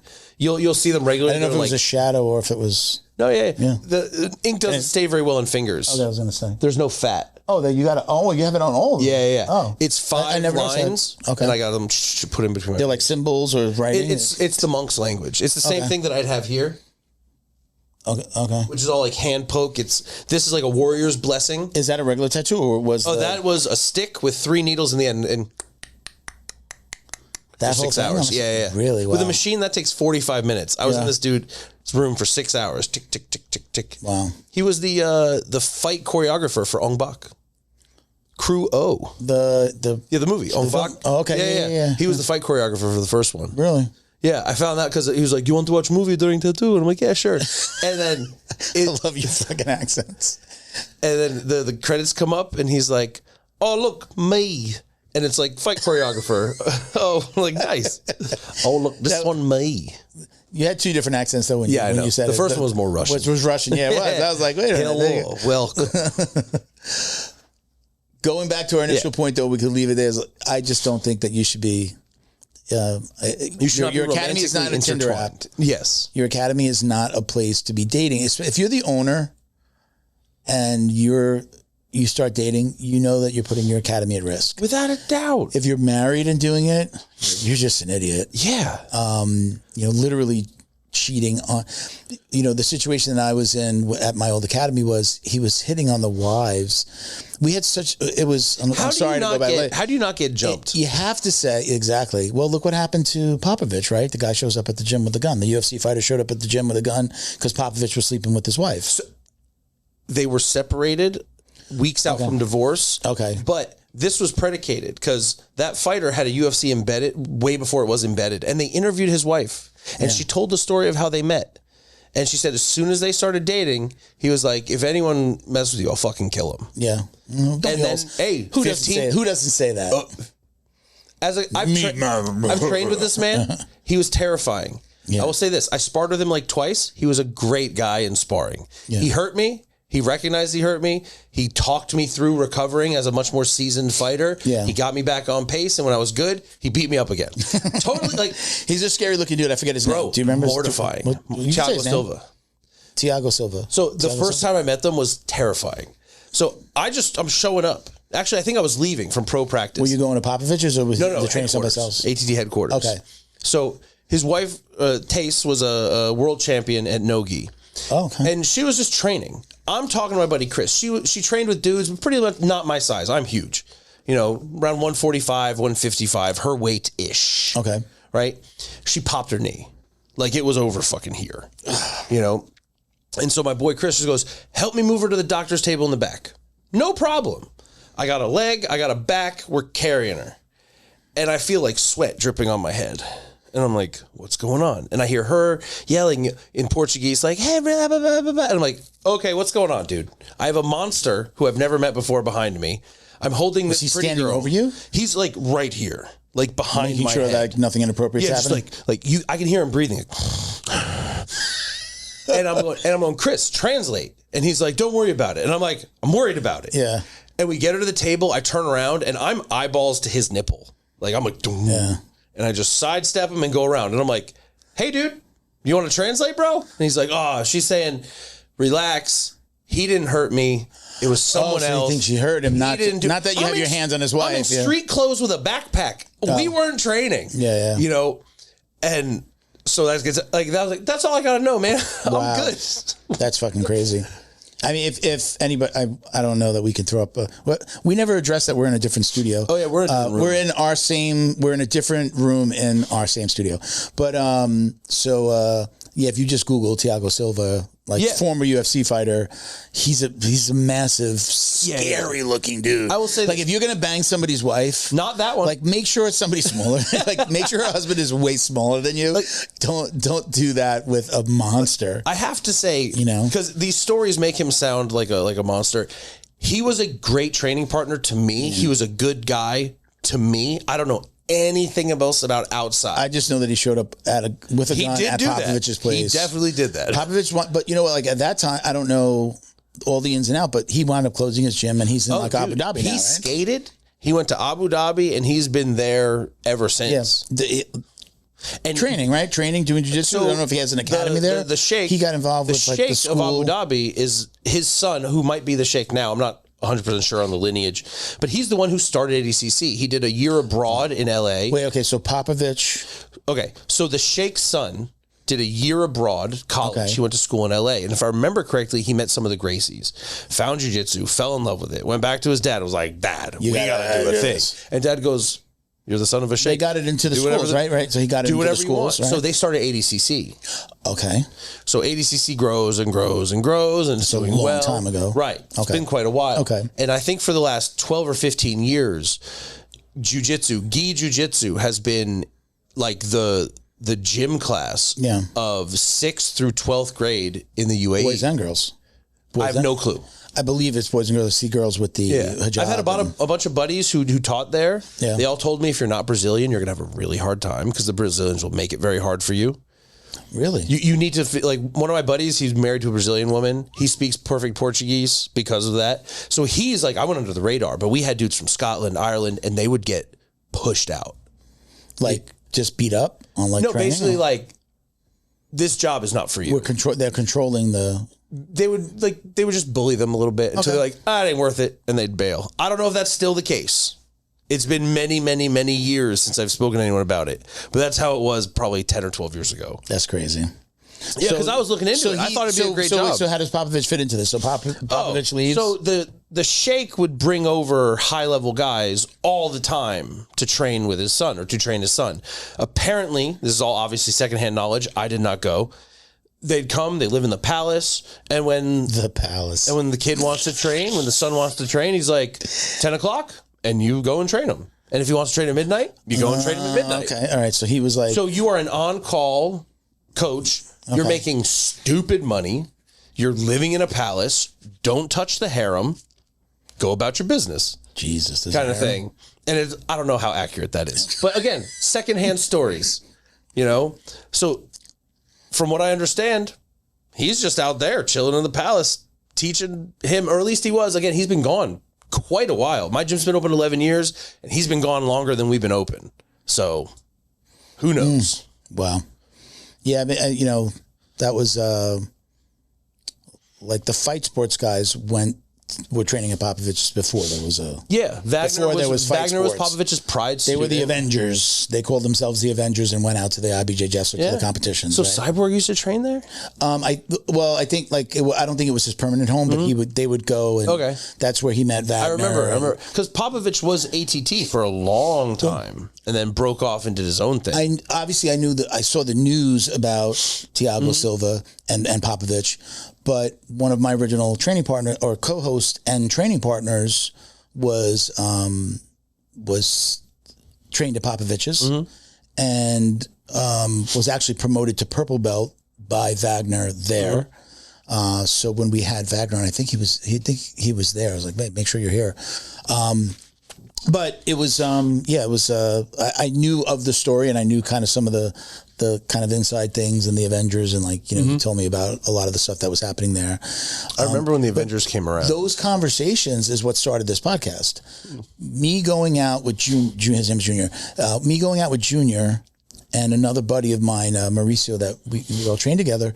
We would go get like pizza and wings, like after training, or like just get together on a Friday or Saturday night. And we'd go to the Sicilian Oven over in Coral Springs, and we'd just sit and drink. And he would tell us stories. He was I think he was a black belt by then. So he was just telling us stories. And I would walk away from those going, man, I just say to myself, that was a podcast right there. We need to record that stuff so that other people can hear like the history of the things, the craziness that has gone on. And that was like the worst thing that I knew about as far as like, you know, anybody sleeping with a student kind of thing at the time. But that was where I had the idea for the podcast was hearing stories like that from him.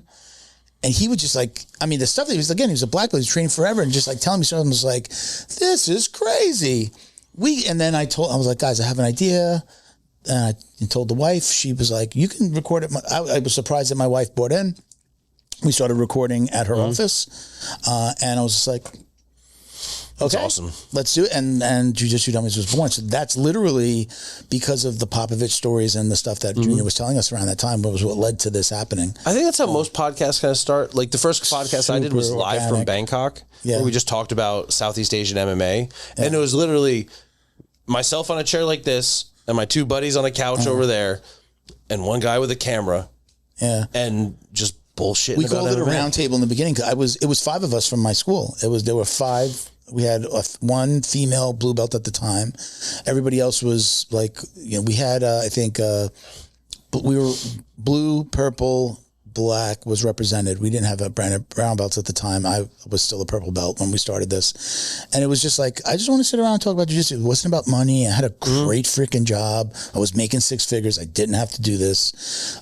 It wasn't about making money. I wasn't trying to generate leads. I didn't have black belt at the time. I didn't have the nonprofit. It was just for fun. It was totally for fun. It was like, I think this is cool. I barely listened to podcasts. I barely listened to Rogan at the time. Yeah. It's like, I knew what a podcast was, and I'd listened to some over time, and I just thought this was like, we got to record this. This is just going to be fun. Yeah. And, you know, first year, didn't ask anybody for money, just got like product sponsorships. You know, Flow and Roll's been with us since the beginning, and it just evolved into this. But credit to the craziness of that time. Bro.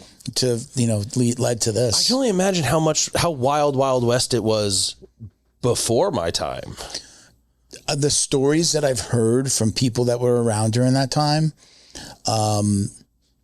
I know a UFC fighter that didn't go train at a particular academy because they put her into their black belt WhatsApp chat, and the shit that they were saying at that time when allegations had come out about sexual assaults at gyms in Florida, she was like, the way that the men in the chat were talking about it and referencing it, and they were from that affiliation as well, she was just like, I was not going to go there. She was like, was invited to their HQ to train as she was getting her shot in the UFC.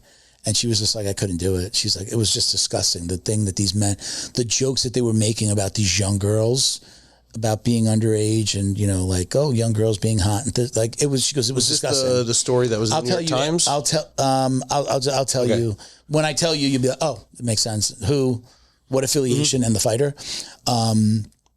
But yeah, she was like, it was so disgusting. I couldn't go to that gym.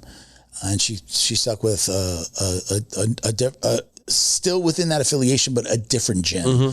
But the culture was much different, and it's actually like around here in this area. But yeah, I mean, this stuff has been going on forever, which is crazy. It just, you know, I get, we're in it, and I hear, like, I get one report every 2 weeks. So somebody going like, hey, I got 2 last week. Somebody like, hey, can we report somebody? Do you got, like, how would you handle it? I'm like, we can take reports on members. If there's a member academy or a member coach, you can report. If not, I usually tell them, I give them a couple different places to go. First thing I say is if anybody's in danger, if a crime's been committed or is about to be committed, dial 911. If you're just looking to say like somebody's a creeper or something like that, like you can go here. I hooked them up with a couple of different Instagram handles that might like that do investigations. But first and foremost, if something illegal has happened or is about to happen or somebody's just in danger, dial 911. And then if you tell me a story and you tell me somebody's in danger, I'm calling 911. It's my responsibility, as it would be with anybody, especially if it's a child's involved, is I'm going to call 911 in that area. But we get stories all the time, so much so that we're adding. We have a retired Secret Service agent because we have a Secret Service agent on the board. He's got buddies who are retired, and they're going to be. We have at least one. I want to get a 3-person panel for certain situations, but we have one that's going to come on that's a retired Secret Service agent that does jiu-jitsu, does martial arts, and is interested in being our investigator when somebody fails a background check, and or we get a report. So, like, we need people that... So you guys are going to start investigating? So only our members. Okay. So it's also not... let's call it more like...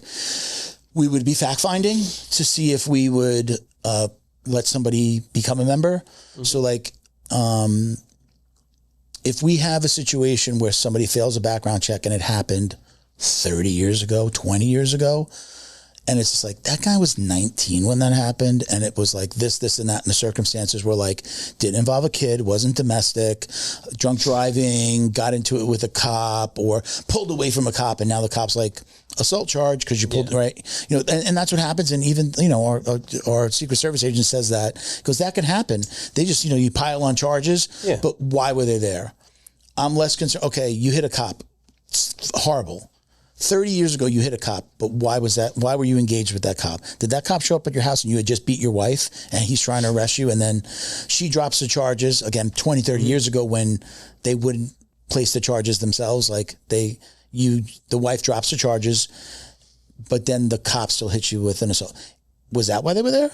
Because that's a different story than I was drinking and driving. I was at a bar. We got into a bar fight. Cop tries to arrest me. I pull my arm away, or I hit him, or I, tried to fight him. Yeah. And that's much different than something that's domestic. So like we need somebody to look into those. So we've had it happen several times. So we need somebody to investigate whether or not the why. Why were they involved? Why did you get discharged? And it has to be over a certain amount of time. Just so you know, USA Wrestling and Safe Sport, we're following the same criteria as USA Wrestling, and Safe Sport, I believe, does this. I shouldn't say I believe.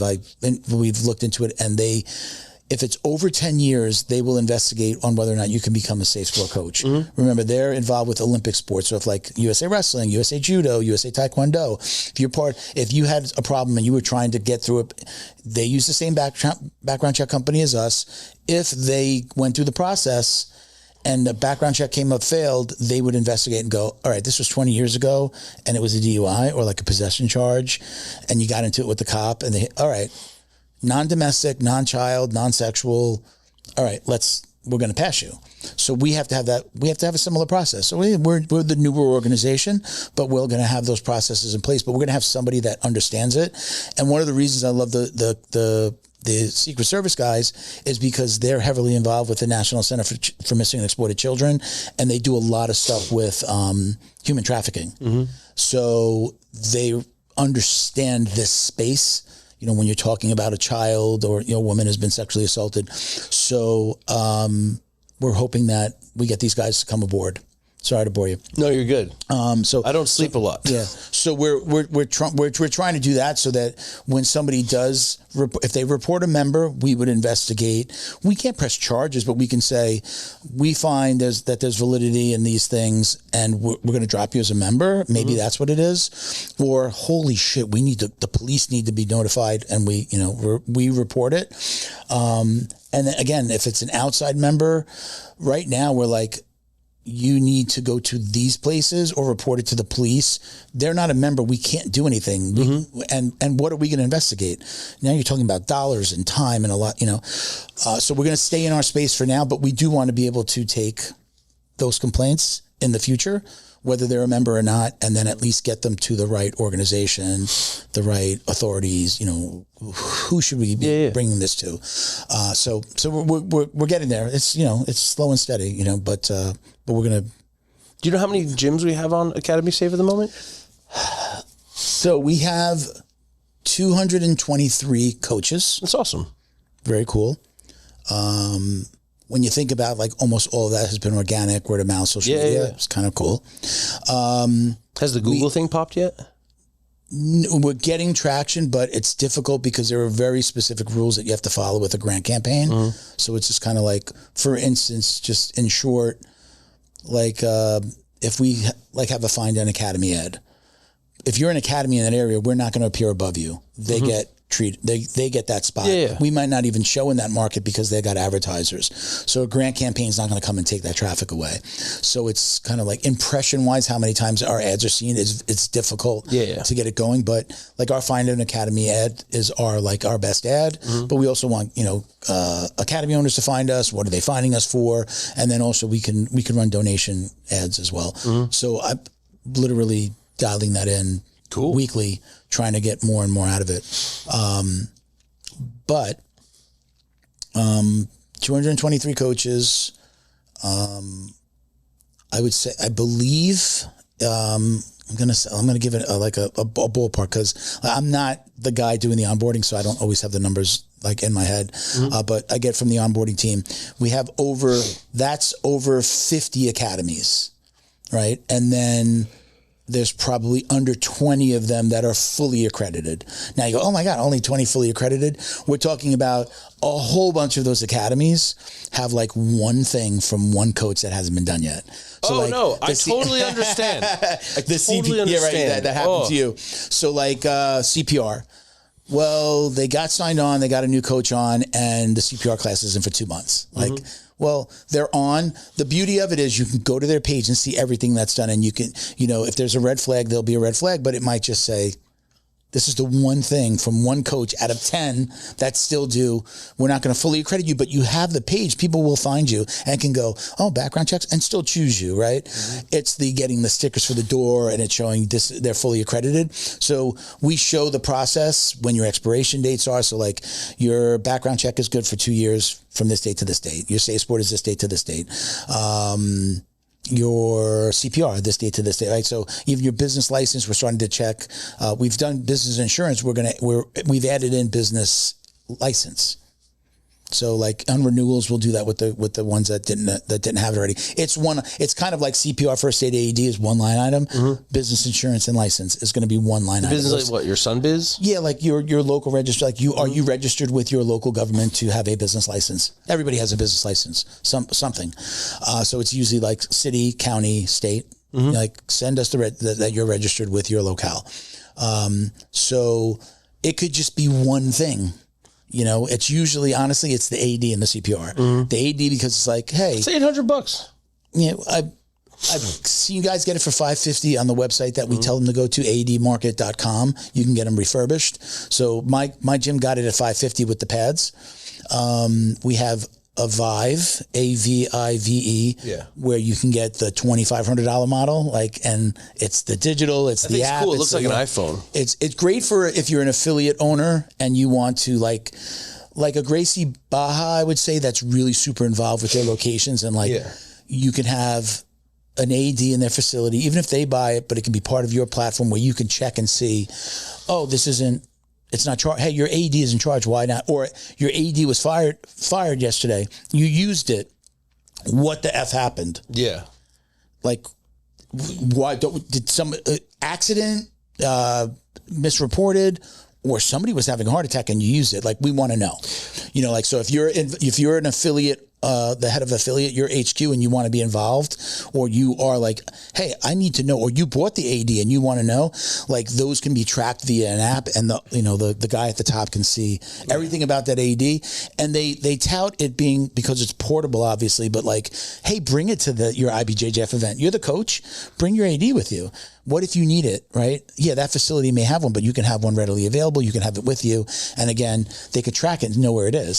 So if you're in Coral Springs, but you go to the Miami Open, they can see, the AD's at the Miami Open, right? Does Academy Safe plan on doing things like templates for incident reports and stuff like that? Have it all. We have it all. So we're working with, and I'm not going to say her name. I'm sorry. I always do that. I don't want to say people's names until we solidify things, but we're working with an insurance agent who's specific to martial arts, and she has offered her database of documents. We just basically kind of have to vet those we have to figure out are we going to just put them on our website? And depend that she's vetted them properly and everything is up to if I'm going to give that to the public, I have to know that my legal team has to run through it. Our legal team has to go through it and go, this is good. You can put that up. So the agreement with her is you can use my documents as long as you leave my name on them, which is great. She sent me several. So we do have incident reports. We have things about, hey, we're filming there. Hey, those are cameras. Your child is going to be filmed, not for social media, but we have security cameras, and just sign off that you're on film. Things down to that granular. Yeah. My waiver is your child will be on video for security and will most likely show up in social media. We have her who she advises these academies. These are the things that you need to have. And I don't know that it'll always make your insurance less expensive, but there are certain things that you're supposed to do. She's always talking about, if you have, a lot of insurances, you have to have background checks. You have to have a background check on all of your staff, or you have to say you do. You may not have to show them. So people say, yeah, do background checks. Okay, check. Guess what? If you have an incident and you don't do background checks, they're not covering you. So It's all cute to say, oh, I have insurance. We do background checks and you have insurance coverage. It's like lying on health insurance. I'm not a smoker, but you're a daily smoker. You pack a day. You die. Your family is not getting your insurance, your insurance payout. They are not going to receive that money because you lied. Especially if you died because of the smoking. If they can tie those two things together, you lied. So if you say you're getting background checks and you don't actually get background checks, and then something happens and you're not covered, you're screwed. So it's there are things so she is advising. She doesn't just come and get the insurance. She comes in and says, look, these are the things that you need, and I have these documents. So she's giving those to us. We're just figuring out how we're going to use that. So in short, yes, we are. I believe what we're on the road to being is we are going to be, and I've said this to you privately, we're going to be an overarching organization. It doesn't matter what discipline you're in. It's, insert karate, taekwondo, sambo, whatever it is here, but we all need the same things. All the academies need the same things. So not only do we have the background checks, but being able to offer these other assets, we become an asset to you. You're a member, but you get for $99 a year, we're giving you all of those documents that you need. You get your background check. You don't have to worry about this shit. $99, $75 for each employee. I know as a gyms, business that'd be owner, like $500 a year. But don't you count stuff like when you're I'll ask you, because I'm making the assumption, because I do this in my own head with my stuff, is like, if I buy something, I'm like, I need a client and a half.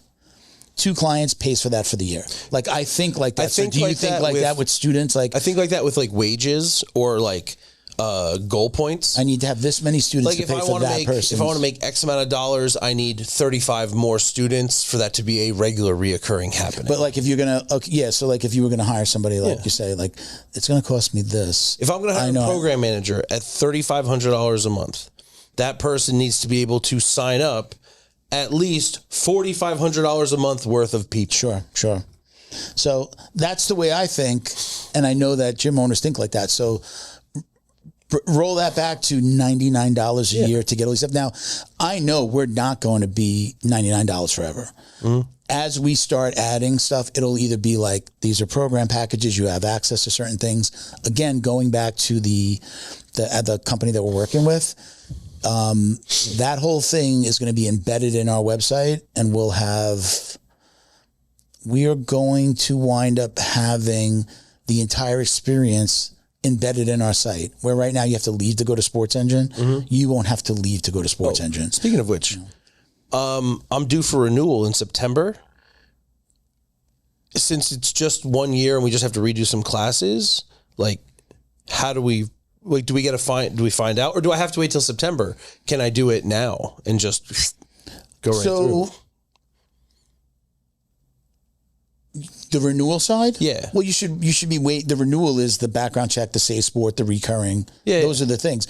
So let me answer it this way. So like, your insurance might be renewing next month on the 30th. Yesterday. Your background check, really? Yeah. So then just get that to Brandy.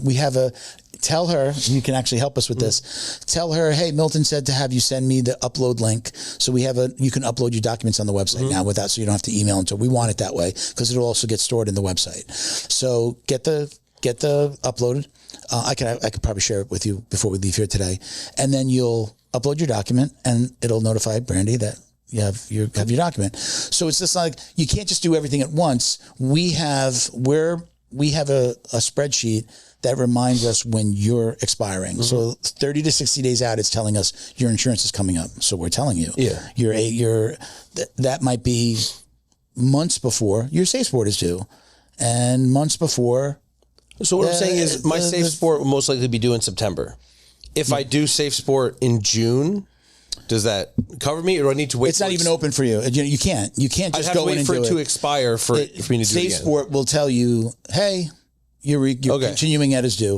If it's 2 years, it's going to tell you it's time to do the whole course again. So it's not just up to you to be able to do it. And everybody has their own dates. It kind of doesn't matter, because your date isn't even close to an employee's date. So, right? So, but we'll notify them individually. Again, the new system, we're doing it like, it tells the onboarding person, hey, send them an email, where the new system will just do it automatically, which is again part of the things that we can't do on Safe Sport or on Sports Engine. So a lot of those things are just going to happen organically, but it's definitely getting to a place where I was saying before, like, there's nobody doing what we're doing for the coaches and all of the employees. Mm-hmm. Any organization that does anything close to what we're doing, from the IBJJF, which I'm glad that they do it, down to the ATAs, or no one's as in depth. Period. Everybody is just doing the black belts or the owners. Yeah. Right. IBJJF. You want to register you can become a member of IBJJF, I think, without doing the background check. But if you want to register your black belt, you have to do the background check and Safe Sport. Right. So it's all about, like, you're a black belt or you're an academy owner.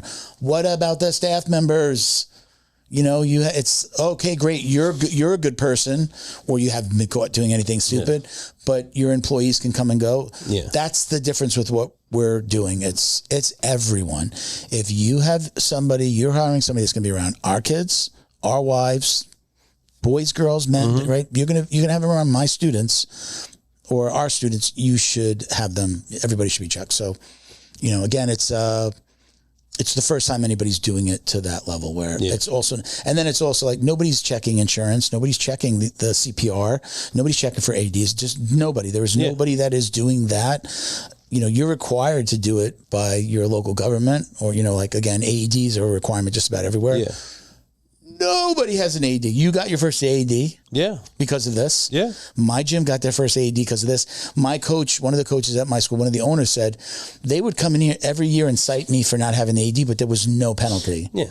There was no fine. There was no. I never even got fined for it. You got to have an AED. I was never even told I need to have one. That gym, my gym, even the previous owners didn't have it. That gym is 20 plus. That gym was around before I started jiu-jitsu. I'm in 12, 13 years now. So more than a decade, there's never been a place where there was an AED on the wall that I've seen.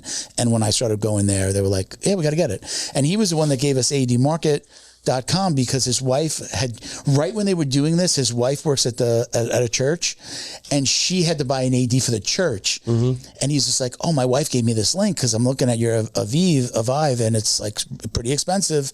I'm like, you can get it from anywhere. We just have a deal with them to give you guys a discount, but it's still $2,500 plus. It's like it's undoable for a lot of academies. They just wouldn't do it. So we started giving that link out. And he was just like, I paid $550 with adult and child pads. Like, great.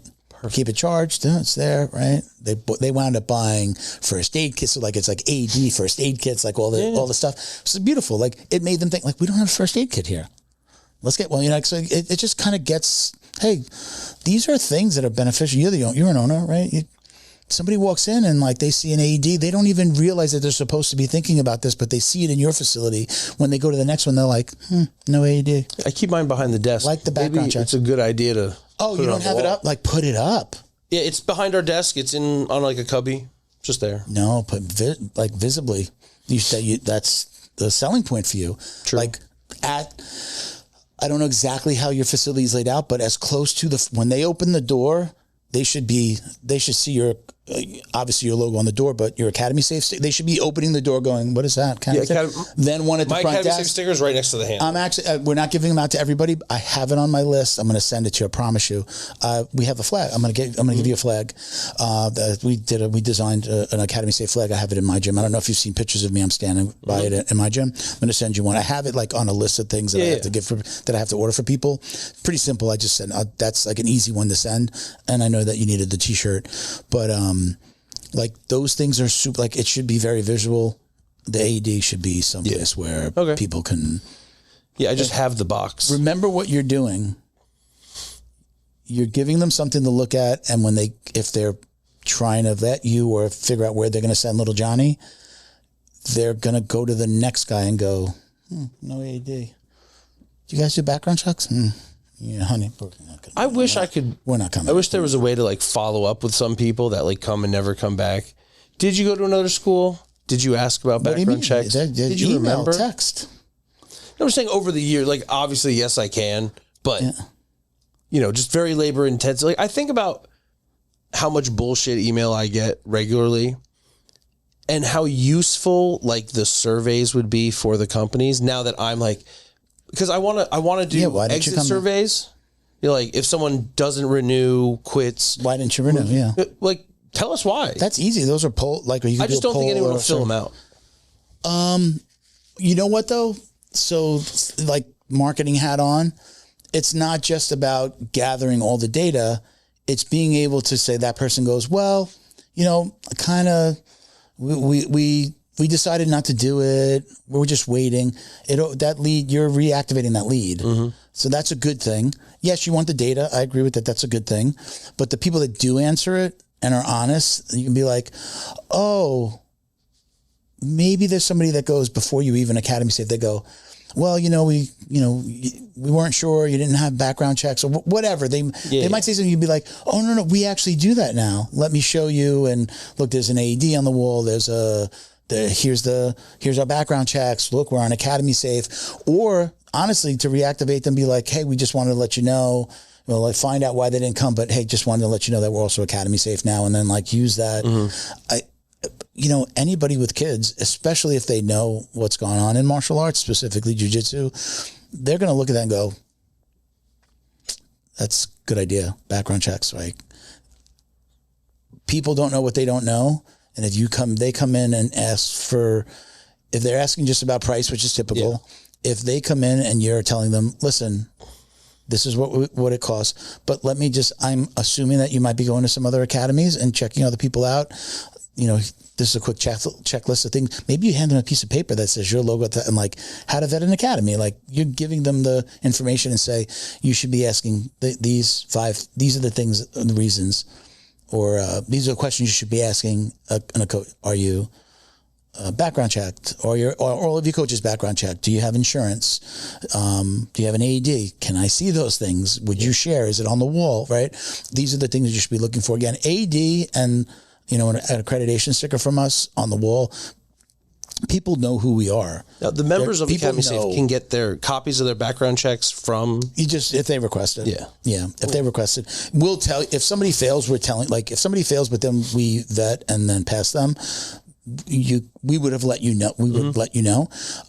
But I'm saying I feel like I should have copies on hand in case someone wants to. Just gotta request them. They're downloadable. They're not downloadable to you. I don't believe they're downloadable to you in your account, but we can get them to you. You would it automatically sends you a copy. You, the person, if you failed, not to the owner, but to them. It'll send it to them if they failed. And then we can discuss it and say like, oh, this is why you failed.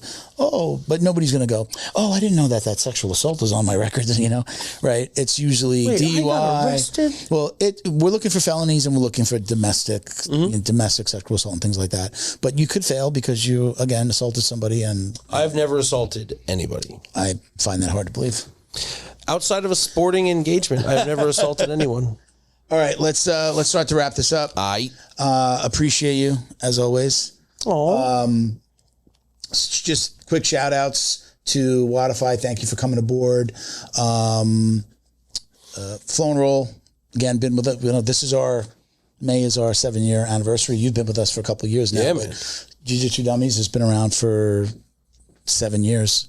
I think like May 3rd, I believe, was when we launched the first episode. Nice. We had recorded at the end of April. You guys went straight to YouTube, or did you put it on like the apps too? It's always on everything. It's always been on everything. So, okay.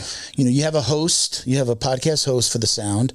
I put it on this host. We use Podbean, like the bean. And then it pushes it out to all the apps.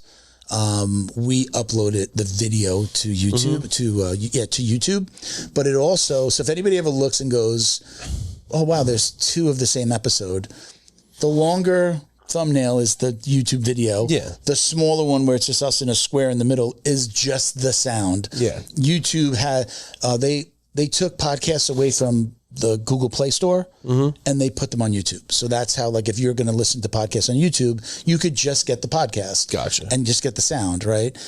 But so you'll always see both of them. Okay. I've left it on because it's just like another, another reason for people to hit it on YouTube. But I've literally had people say, oh, dude, man, I've been listening to the sound on YouTube and I've just found the video. Like, they just got it as a podcast and didn't know that it was available. Yeah. Now, I don't pay for YouTube or anything, but like, would it not behoove you to only have one of them, like the one with video? Because people can just listen to it and not look at their phone to get more views on it. Yeah, I mean, it's the same. I kind of said it the other way. Like, it's another whole video on YouTube. It doesn't get as many plays. Yeah. Because Google Play was always super low volume for us. Most people, like 90+%, listen on Apple. So Google Play podcast goes through YouTube. Yeah, it's called like Google Play. So if they're listening on Google Play, it automatically They're not even listening.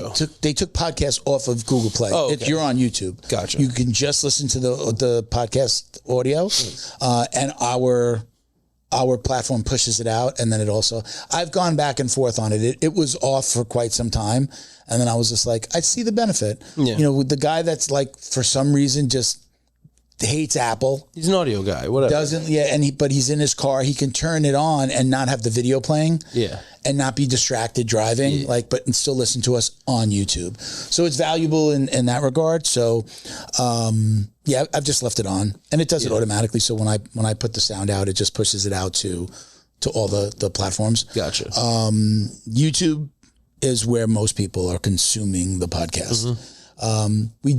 We had slowed our advertising as well,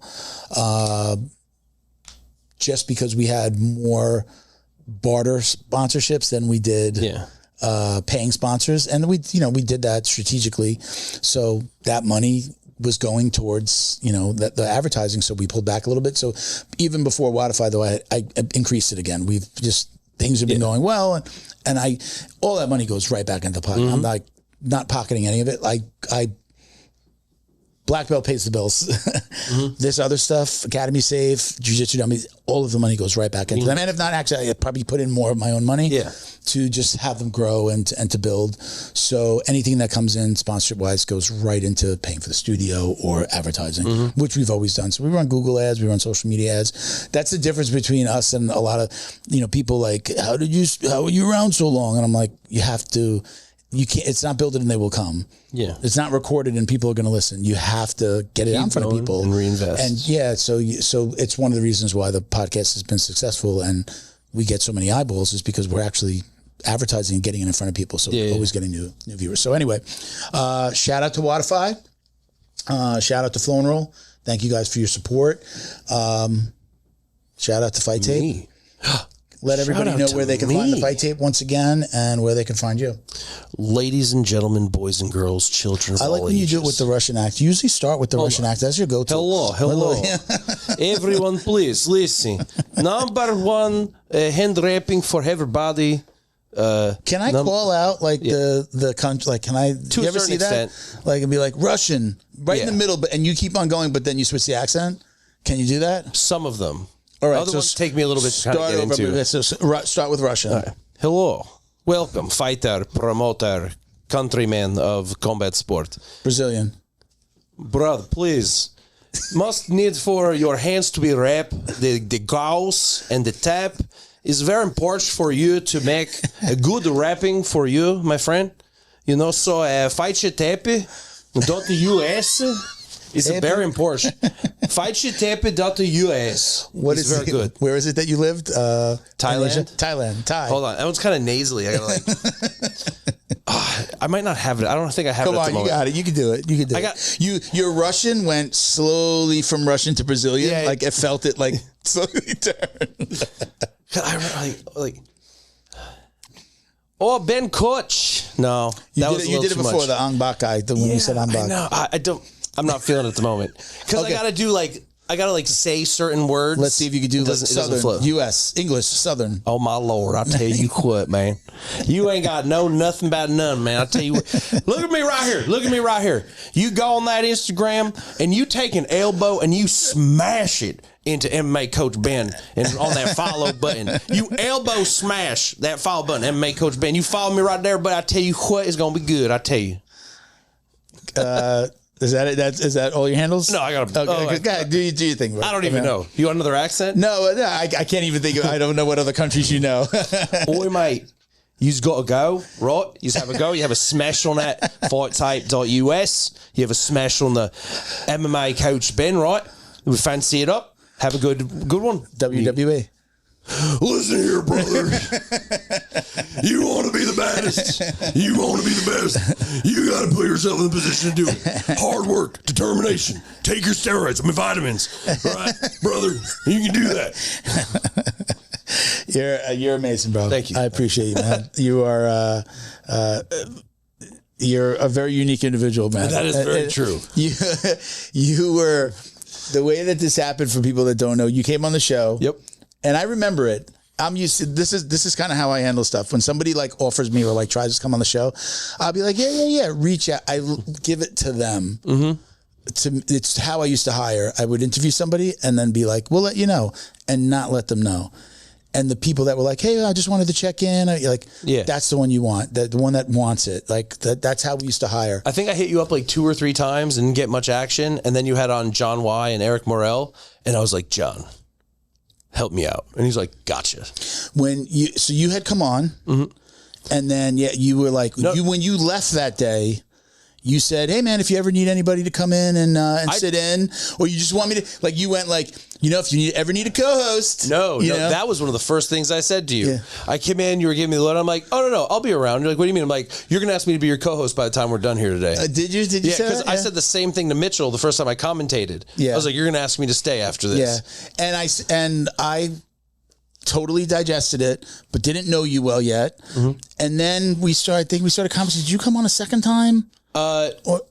Did you come on? I think you came on a second time, and then so I had brought it up, and then I think at the end of it, you were like, "Yeah, I might call you," kind of thing. And I think Charlie came on. You're like, "You're friends with Charlie. Why don't you come in for that one?" Charlie Vinch. Yeah. Okay. Because I think I'd been dabbled. And then after Charlie, you're like, I'm just going to put you on the schedule. Yeah, man. Yeah, I was like, if you want to come in, this is great. And you know, again, I'm usually like, I'm doing it. I'm not like even guests. Mm-hmm. People will send me something and I'll be like, hey, listen, I'll give you a follow, you know, check in. And some of them check in. Some of them have like a manager that does it. And those aren't always the most fun because they're not listeners. They're not fans. They just have somebody that's trying to get them on every podcast, which is okay. But I like to like, hey, man, I saw that episode with so-and-so. Great. Is this my boy? He told me to reach out. Like almost most of the guests recently, we used to have somebody that would like book for us, just a fan of the show, and she wound up booking. She might have even been one that like originally got us in front of you. But it's usually the last guest winds up referring somebody or being like, hey, you got to have my boy on. Mm-hmm. Or one of their boys reach out like, hey, man, my boy Charlie was on the show. Amazing. I love that. He's so great. And I love the show. And hey, man, if you ever need anybody, I do this, and this. Those are the guys that like, look, it's not ego driven, but who better to have on than somebody that actually listened to an episode or listens to the show? For sure. So if you do want to come on the show, you like, hey man, I saw episode 158 with so-and-so. That's my boy. Right? Yeah. You know, it's just like, hey, I want to be on the show. And it's like, cause I want to like, you know, this isn't the Tonight Show where you come on and it's like, cause I got a movie coming out or a book, you know, which is fine to do, but I love if we don't have a guest, I love doing this with you. If we have a guest, it's great, but it's even better when they have some interest in the show. Yeah. Or like, you know, again, if you know somebody that knows me, oh yeah, somebody sent me a clip or this or that. Like, give me the story of the why you want to come on the show, not just like your own. I'm doing this. I want to come on the show. Yeah. And look, those have been great. 189 episodes. I have maybe like 2 people that out of that 189 that I would never invite back. Mm-hmm. That were just like, ugh, that was just like so self-serving, or they were like super bougie about their Instagram feed and not wanting to share stuff, when it's just like, you know, we're kind of like, you're coming on like it should be about like, share us to your audience, you share us, like, you know, this is the fucking days of the web. It's like, let's share. And like, you know, people like, you know, I like my feed to appear a certain way. My feed. And so it's like, okay, so you don't want to do this? That's fine. We had, and I love them to death. I'm not going to say the name of the organization, but we used to have this organization on all the time. And I was just like, hey man, can you get your guys to share? Like, oh, well, the guy that's running who was not a social media guy, was like, they wanted their feed to appear a certain way, like color wise and this and that. And I'm like, we have you guys on all the time. Yeah. You're not going to at least like share a video? And for whatever, they were like, oh, well, you know, we'll share it to our stories. And I'm like, that's great. That's like making you their side chick. Yeah. Like you can have us, but like people can't know you have us. What is it like? I can't even say because it's so sexist. I'll say the moped one. Like, mopeds are fun to ride, but you don't want your friends to see you on one. Firstly, there's another. I can't say. I know. There's a joke there. You can say it. I can't say it. I had a conversation with my wife about that the other day. I was like, I don't understand. Like, dudes are like, oh, bro, I was drunk when they like hook up with like an ugly girl. I'm like, I've never been so drunk that an ugly girl wasn't ugly. It's not a good excuse. It's a bad excuse. I believe it there. Yeah.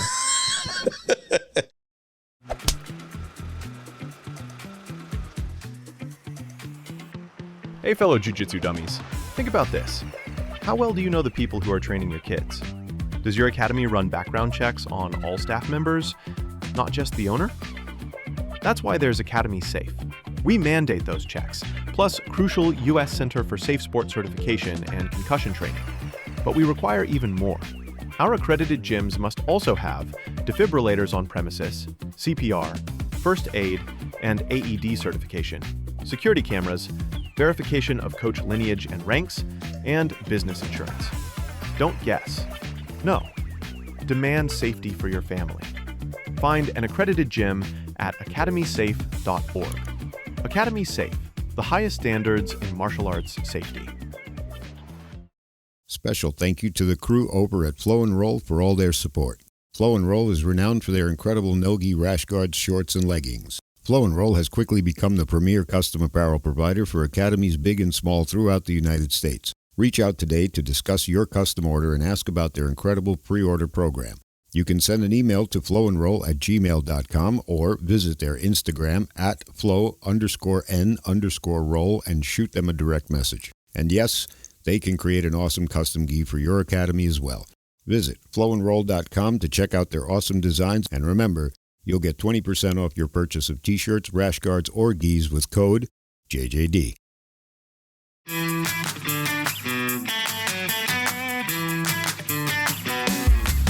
Is your business getting lost online? Black Belt Digital Marketing is a full-service digital marketing agency that helps you get found, get leads, and grow. We specialize in local and website SEO, so your business stands out when customers search. Our website SEO makes sure your site loads fast, ranks high, and stays ahead of AI-driven search, so customers find you first. More visibility, more clicks, more customers right when they're ready to buy. Grow your business online with Black Belt Digital Marketing. Visit bbdigitalmarketing.com or call 9542-204932 today. Check us out at Jiu Jitsu Dummies for all the ways to watch, listen, and support. You can check me out on my personal IG, Uncle Milty BJJ. It is private. I have to accept you. You're so bougie. Yeah, I've kind of been like going back and forth on like how much personal stuff I want to have. I do something with the wife. You might have seen that. Did you ask me about that page? Yeah, they followed me. I'm not saying that. Don't say it here. Followed me. I did. I don't want it to just. It's not about jiu-jitsu, but it is about just us and stuff that we're doing. And we started it. We broke up. We started it again. My favorite part of that profile is you in a thong Speedo. Yeah, that picture's so good, bro. Listen, I didn't know you were built like that. Honestly, I am not. But I am going on a cruise. You might see me in a little. Mm-hmm. More of a Brazilian style one. You know? I have a tan through. I wear it once in a while. I wear it under my bathing suit. I have like a tan through short. Okay. So it's like you're supposed to get sun through it so that you don't get the. Okay. It doesn't work great, but you definitely get some color through it. So it's here, but the light gets through. Yeah, it's color. It's designs, you know, so like it covers everything. But it's like it's kind of sheer so that the sun can. I just go to nude beaches. Yeah, I'm not there yet. I mean, you can tell by how dark I am. I go a lot. Wow, that's I like blend into this table. Me and the table, we're pretty much related. She'll hate me if she ever sees this. My wife she's Latin, super white. Like I go out and I tan. Like I just drive home today, and I'm gonna have a line here. I tell her she repels the sun. Yes. She's so white, she repels the sun and she hates it. Like we both lay out and I turn chocolate and she's like barely like, she's like, look, I tanned and there's like nothing. I wish I got that. I go from white to pink to hospital. I go from this, I mean, like, look, like this is my natural, like in Florida, so it's this, right? This is my color right there. That's my natural color. Very light, like I think. But I go immediately from this to chocolate. Dude. This is me tan. This is my tanned arm. You see this? Dude, look. Switch the camera. Do you see how tan I am? This is tan. This is why all my tattoo artist friends like me. I am so white. They're like, dude, you're like drawing on paper. Yeah, this is amazing. The color comes out, right? They definitely tell like darker skin guys are like, I got to use this color this way because your skin color. But again, like I'm pretty light on the inside, but you know, like I love this one. You ever see that? Yeah. Like my friends, your hands are friends growing up, but like that line where it's immediately brown to white, like my white friends growing up, that amazed them. It amazed them. I can't show it on like the immediate. Where am I? I'm on this one. Here. I'm on this. Yeah. So like that white to brown. They're just like, that is the weirdest thing ever. They would just be like, dude, that's so crazy. They were just white. They were like white to pink. You know? Yeah. All right, man, we got to leave it there. So, Jiu Jitsu Dummies for all the ways to watch, listen, and support. Uncle Milty BJJ is my personal. FightTape.us. Uncle MMA Coach Ben. I was going to say Uncle Coach Ben. MMA Coach Ben. Check him out. Check him out on Combat Night Fights. He commentates. Yep. Check out the Instagram if you want to get some not only jiu-jitsu but stand-up. You do a lot of Muay Thai and wrestling, kickboxing, MMA. You've got great feed, and I got hats off to your. I know you've got a couple of your students who fight. Mm-hmm. Who are the two main guys that came? The one that came to Quasar. His one is Quasar and Corey. Yeah. They have great Instagram. They do a good job. I don't know if they're getting help or are they doing that themselves. I'm pushing them, but they're coming up with their ideas. They're doing really good stuff. They're tagged in a lot of your stuff. They're also coaches, right? And they're Academy Safe coaches as well. They have. I follow both of them, and I love their stuff too. And I'll occasionally share their stuff too. So shout out to them as well. So we'll leave it there. Thank you for watching. Which our camera? This is my camera. That's your camera. We got a wide shot right in front. Wide shot, Mr. Producer. Can we get one wide shot? Mango. There you go. Thank you for watching and listening, everybody. Peace, love, jiu-jitsu. We're looking there, but the camera. Where's the camera? Hey, goodbye. All right. We'll see you later. We Bye. out.